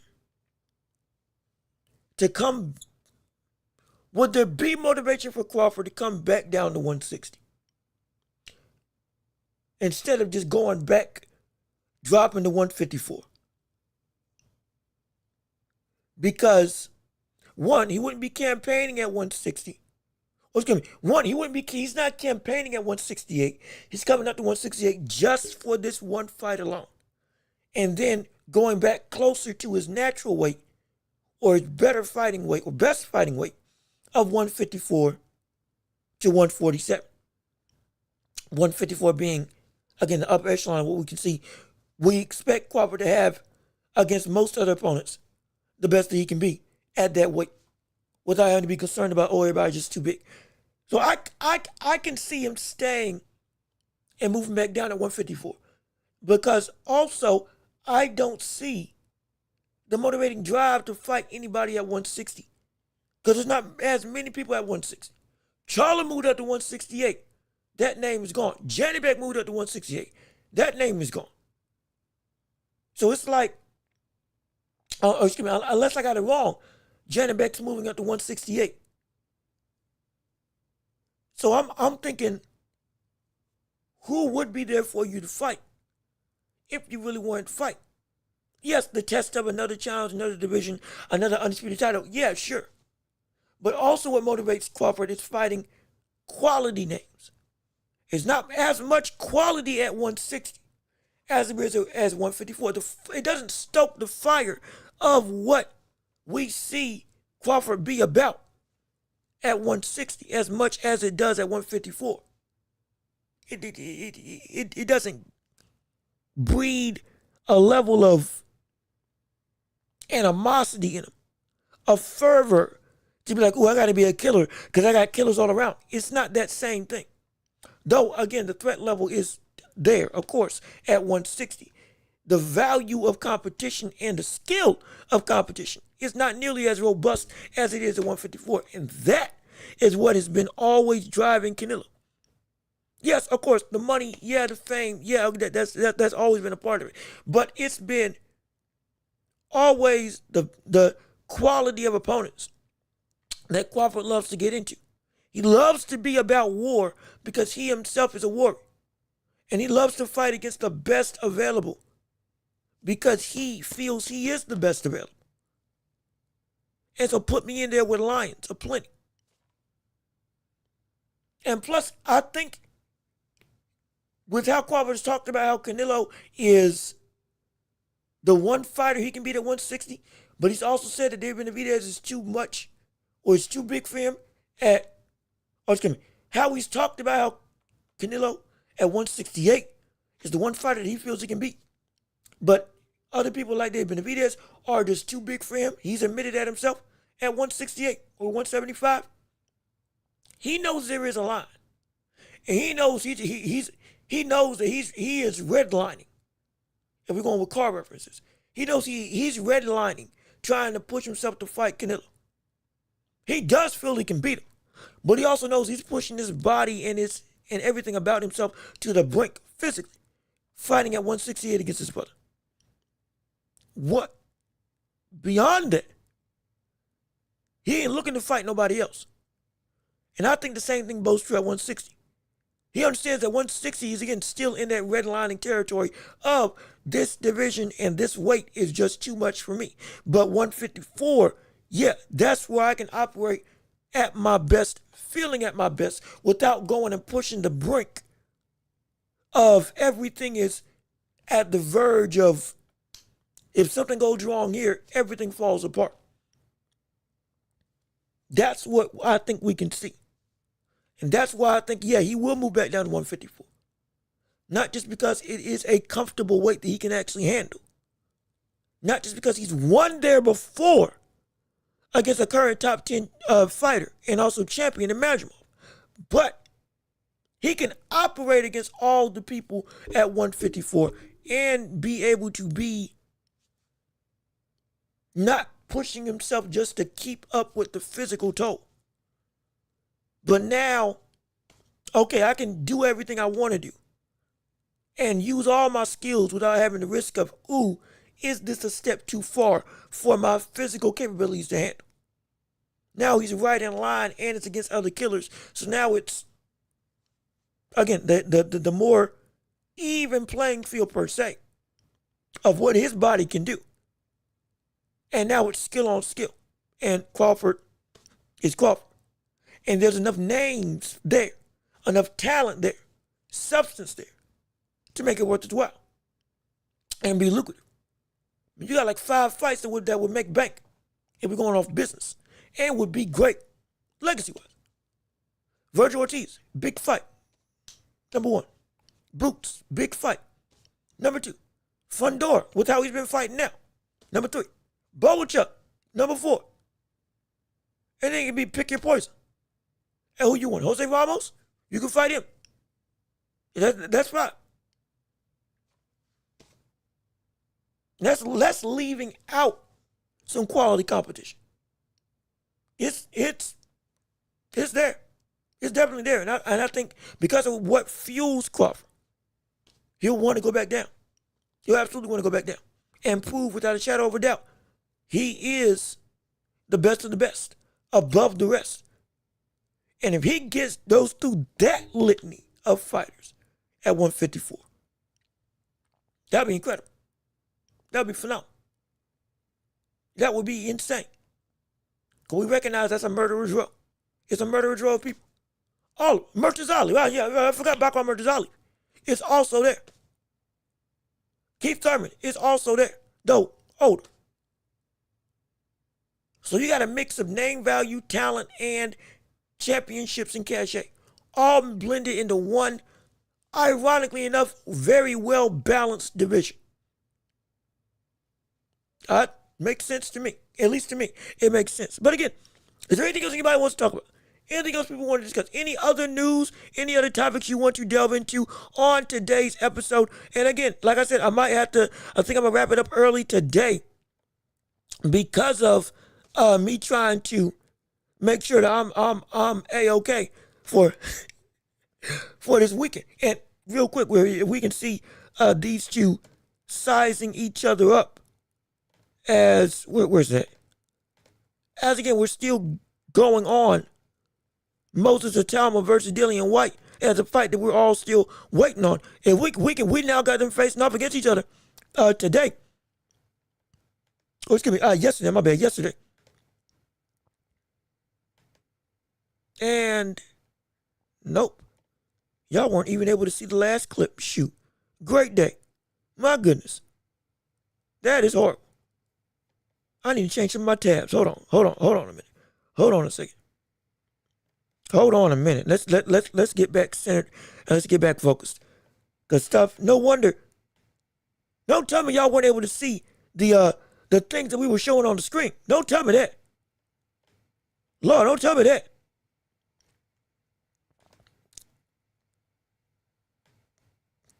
And now the thing ain't popping. Great day. Okay, there we go. Now we got it like it needs to be. My gosh. My goodness. All right. As we can see here with Dillian White and Moses Itauma. Heavyweight division live on the As they're jawing, talking at each other, trying to get one of the leaders inside of each other's sports head, and looking to entertainment, really Riyadh, Kingdom of Saudi Arabia. Dillian's not talking a whole lot of smack at him. As again, they're shaking hands and all this stuff. And honestly, I did not realize that as I where's the let me get back to when they both when their heads are up. I didn't realize that Dillian White was smaller than Moses Itauma. I didn't realize it. I did not realize, if you can see right here, I wish you could zoom in with the thing, but like I didn't realize you cut the hair off. Itaumas still taller, and I think also longer than the likes of Dillian White. I didn't realize it. I thought this was in your same height, same height. You know, Dillian's going to be bigger, but not necessarily potentially stronger. But then most of the time it's going to be, again, a faster fighter. I did not also realize that he's got the footwork also at his disposal. They can also dominate and beat with. I didn't know that. That blindsided me. That further makes me feel that, yeah, Dillian White's going to be able to, he's going to have a time. Dillian White's going to find out real quick exactly why Itauma is looking like the future of this heavyweight division. He's going to find out real quick exactly why most of the time is looking like the biggest, the next best thing, the next it thing in this division, in the heavyweight world. Oh, it can get dangerous. It can get dangerous. It can get really dangerous in this fight. And so I'm all for it. And we should be setting ready for a phenomenal display going up on the weekend. But I think that's about everything we can cover on the show. Unless somebody else has something else they want to say. Again, I don't want to cut it short. My voice is need to give a little bit of a break. I don't want y'all to feel like you're grading trying to hear from me. And plus, y'all still have a bunch of stuff over the weekend that y'all want to get up and get ready to do. And I got some stuff I got to prep for myself as well. But if anybody else has anything they want to say, again, this will be the last call. This will be the last call for the championship rounds. Whatever you want to discuss and talk about, we can talk about it right here on the show. Whatever other things you want to delve into, whatever other things you want to have as a means of conversation, means of debate. If you disagree with stuff, agree with me on stuff, or just want to talk and say what's up, now's the time to do it. Make the world your own. Last call for anybody wanting to say anything on this show before we wrap this up and send this home. Again, this has been the championship rounds where y'all have drove the conversation. It's been a phenomenal show. We've had a phenomenal week of action all coming through and honestly comes to a head tomorrow with, again, most of the time more specifically, but still the world of Canelo and Crawford still looms on. The up-and-coming fights with the likes of Benavidez, Brian Norman, and others goes through. We still got a plethora of stuff. So if there's anything anybody else wants to say, we can discuss it right now before we pack it up and send us home to enjoy the weekend. Let me see. Unbiased Brim, what's good with you, brother? How you doing? Good to see you. Thank you so much for tuning in to the show. I'm so glad that you're here with us on today. Missed the show. Hey, buddy, you ain't missed nothing. You came here right on time. Yes, we're about to wrap it up. But again, we appreciate your presence. We appreciate you just tuning in and taking time out just to find us on your very busy schedule. I assume everybody has stuff they got going on. I assume they got the plans and all that stuff. So we appreciate it. If you can, anytime you show up, it's all well and good. It don't matter when you get here. Just matter that you got here. That's all we care about, absolutely. And so I love that you're here, and I appreciate you joining in on the show with us today. Let me see, Dillian White makes it a fight, but Itauma gets a late KO.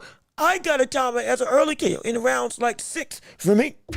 I got Itauma as a KO in 6. And again, more so that's because I'm hoping that we see that much of a dominant performance by Itauma. I'm hoping. So I'm banking on it. If it is as dominant as I hope it is, we can get a knockout in 6 rounds on the side of most of the time. Hopefully. If I'm wrong, hey, I'm wrong. Maybe am I pushing the gun? Maybe so, because I'm seeing this man as something truly great.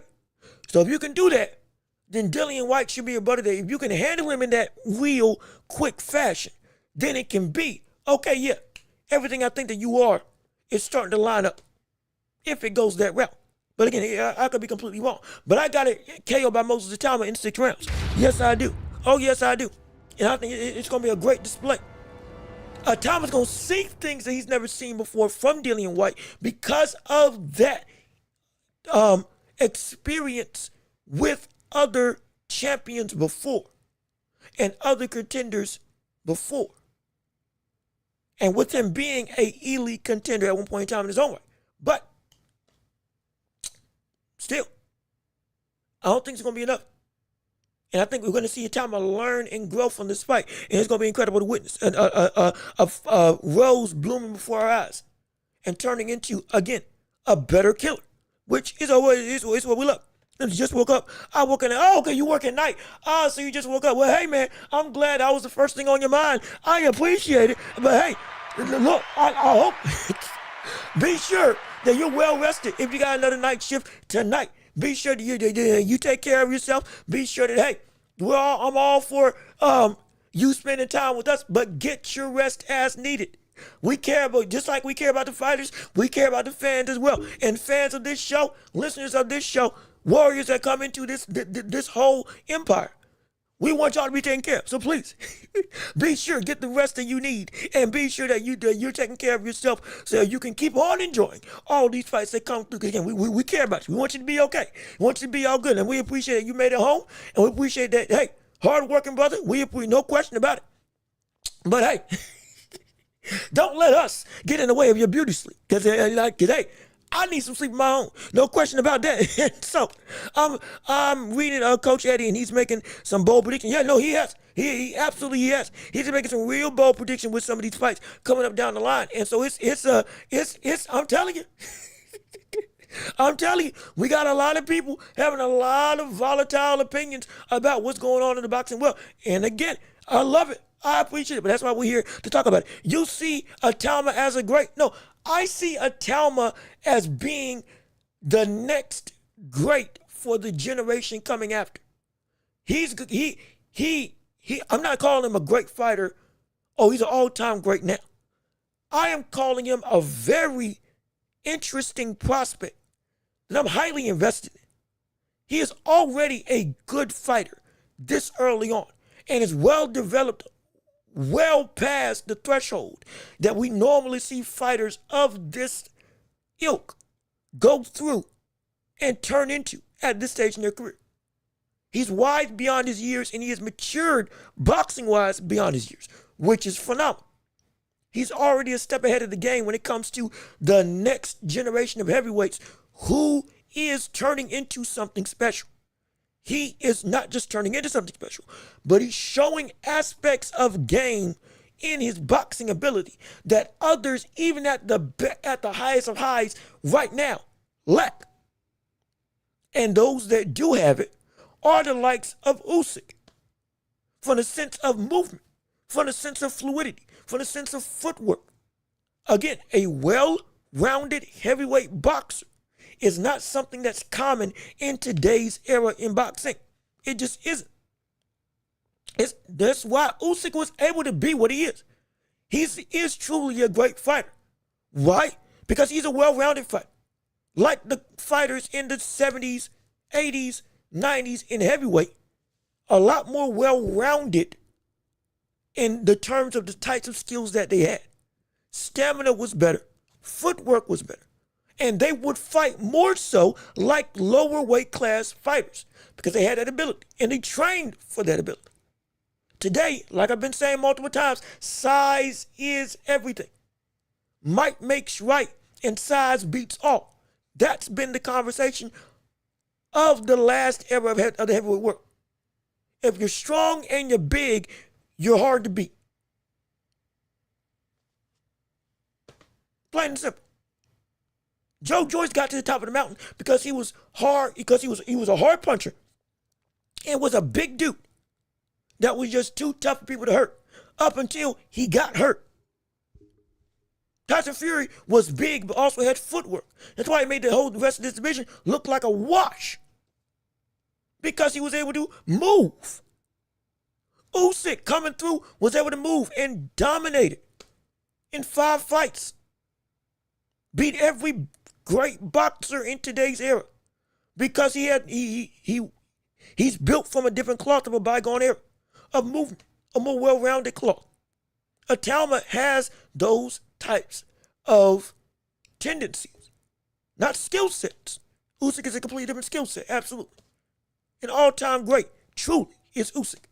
But Itauma having movement that isn't stationary, is not a plotter, and is actually fluid, And with the offensive array that is indeed built on not just pop, but legitimately, okay, I got some speed to me. I got some flow that I can do when I'm throwing my combination. I can counter you with head movement. Not blocking, not catch and shoot, not eat a shot to take a shot, head movement.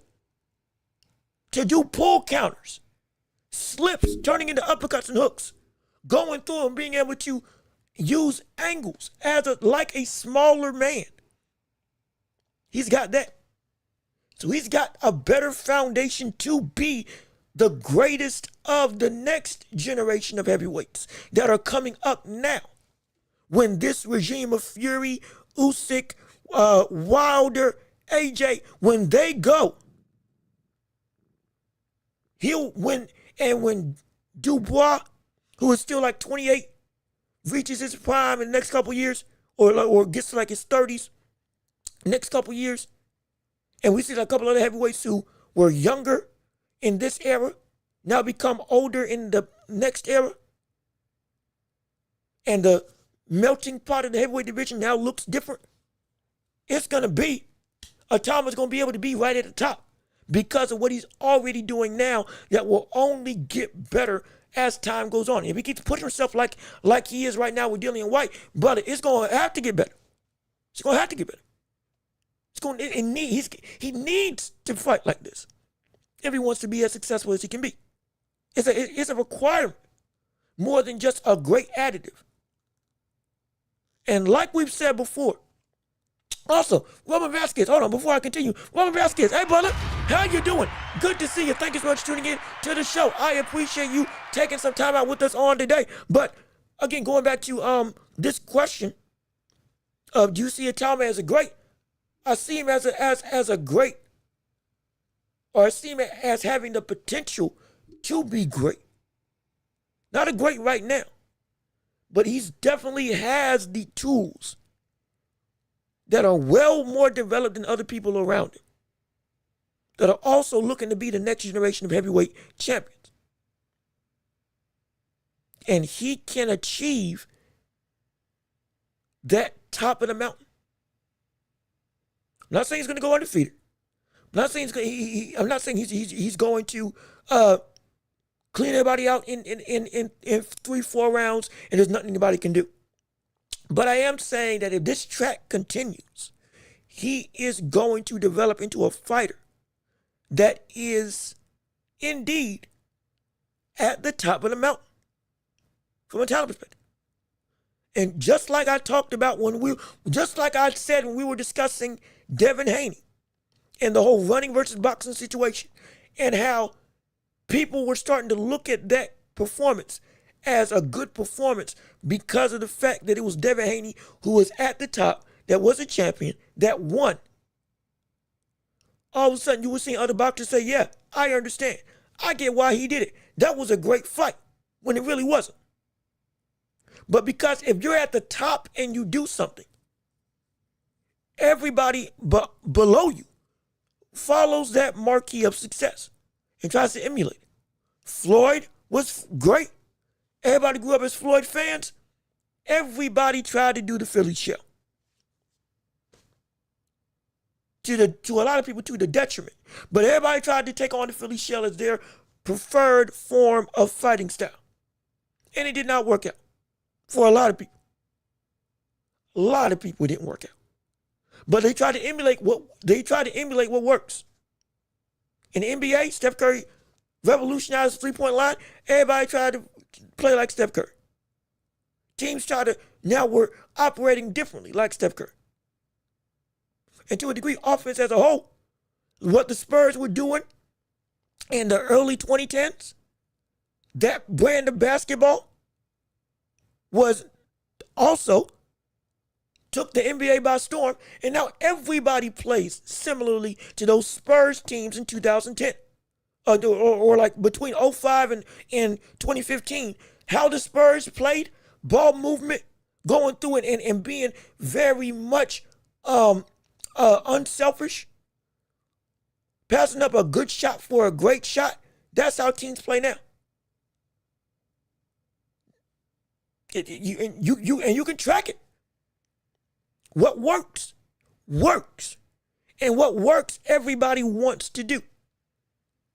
And now that we've seen Usyk be able to be great by not being big, by not being, just an Adonis, but being able to be technically sound, stamina driven, high volume, tough, but also smart, and having the best footwork in all of the heavyweight division, some of the best in all of boxing. Now that type of fighter who beat and conquered the incomparable, seemingly in Tyson Fury, which is what everybody was saying. Now, everybody wants to be like that. Everybody wants to move and fight like Usyk. Everybody wants to take on that brand of greatness by following in that man's footsteps. And now you're going to see the sport start to, at least in the heavyweight division, start to evolve into more fighters having a skill set predicated on actual skill, not just on power alone, which will make the sport a better place. No question about it. Let me see. Well, let me keep on reading. Itauma could be a game changer. Itauma could be a game changer. He's technical, but we will see him. Wait, hold on. Itauma could be a game changer.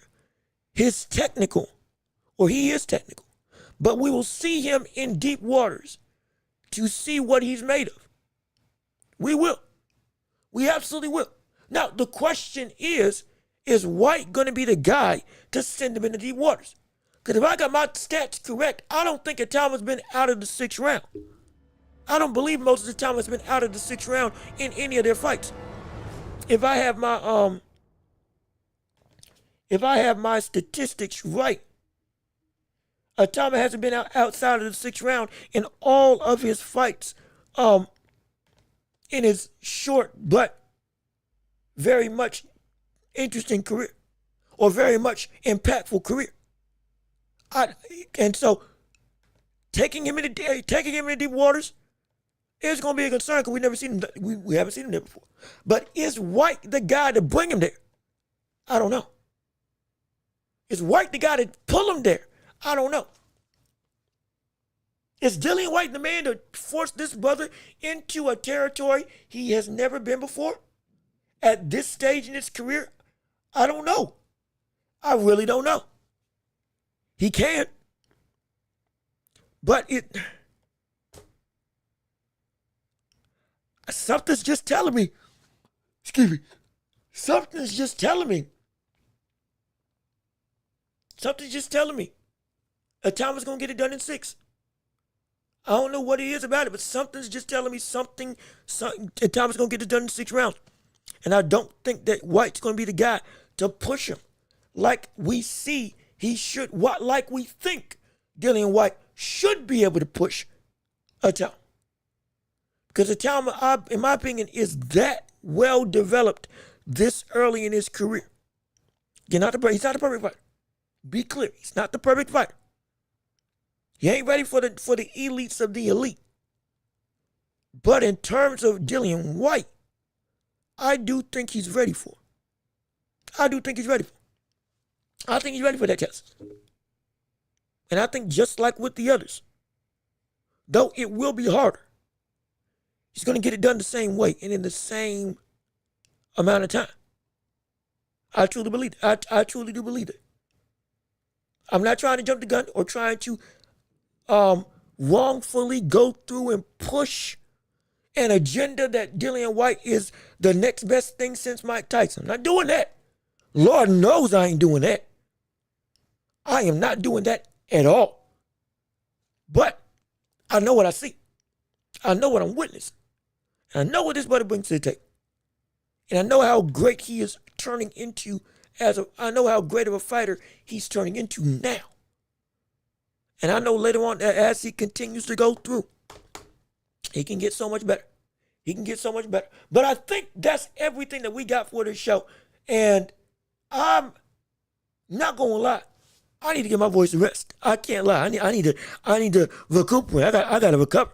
We've been doing great all this other time, but right now I am. Oh Lord, I need to make sure I take care of my stuff. I think I'm gonna wrap it up and I think we're gonna get out of here. So unless anybody else has anything they want to say, I think we're gonna wrap this show up and send it home. So last call, one more last call. Anybody else got anything they want to say? Anybody else got any more opinions? Any more thoughts? Any more conversations? Any more of anything that you want to discuss on this show? If not, then we're gonna go and get out of here. So with all of that being said, this has been another episode of The Watching, but with me, your host, Jean-Luc Welch. Thank you so much for tuning in and listening to the show. We appreciate you coming through with us on today. Oh, we got to do pound for pound. Almost we got pound for pound. Who are the top commentators for this show on today? At number 3 was Alex Rucker. At number 2, it was Coach Eddie from Atlanta. And at number 1, the pound for pound best chatter in this episode was Al Booga. Appreciate you, Al Booga, and everybody else that was going through and helping to make this chat great and helping to make this show phenomenal. We appreciate the time. We appreciate the effort. We're going to be back on next week, and we might be, or probably going to be back for most of the Itauma calling the fight live this weekend. We'll put out a bulletin, we'll do all that stuff, and we'll make it do what it do and be ready to go and call that fight. And we'll be back on next week to talk about the world of boxing and beyond. Be sure to leave a like on the stream, comment your thoughts and opinions, subscribe to the channel if you haven't already, share the show with everybody that you know so we can keep on building up this empire together. And if you want to support the show, we got Cash App and PayPal links down below if you want to give and help make this thing bigger and better. Again, this is my job for the time being, so if you want to help invest into this show and help make this show great, anything will do, and I would appreciate it oh so much. Help me keep the lights on, help me to improve this product for you all, because that's definitely what you all deserve. And yeah, I think that's it. This episode is going to be posted on all podcasting platforms. I got to make sure I get the other two. We had some issues uploading the other ones, so I got to make sure that we correct those. Which why they aren't up this weekend. So we're going to get that fixed today. We're going to have all 3 episodes from this week uploaded today, right after this stream ends. We're going to get that done. And so we're going to have that set. So you rate us 5 stars on Apple, Spotify, whatever podcasting platform you listen to. We're there. And if we're not, tell us. We'll get there absolutely. And I've been Jean-Luc Welch. Y'all have been wonderful. Peace and love. Oh, we are out of here. Yes, sir. We are going to see you all tomorrow. And then also next week. And so peace and love. Be safe. Be blessed. And we are out of here.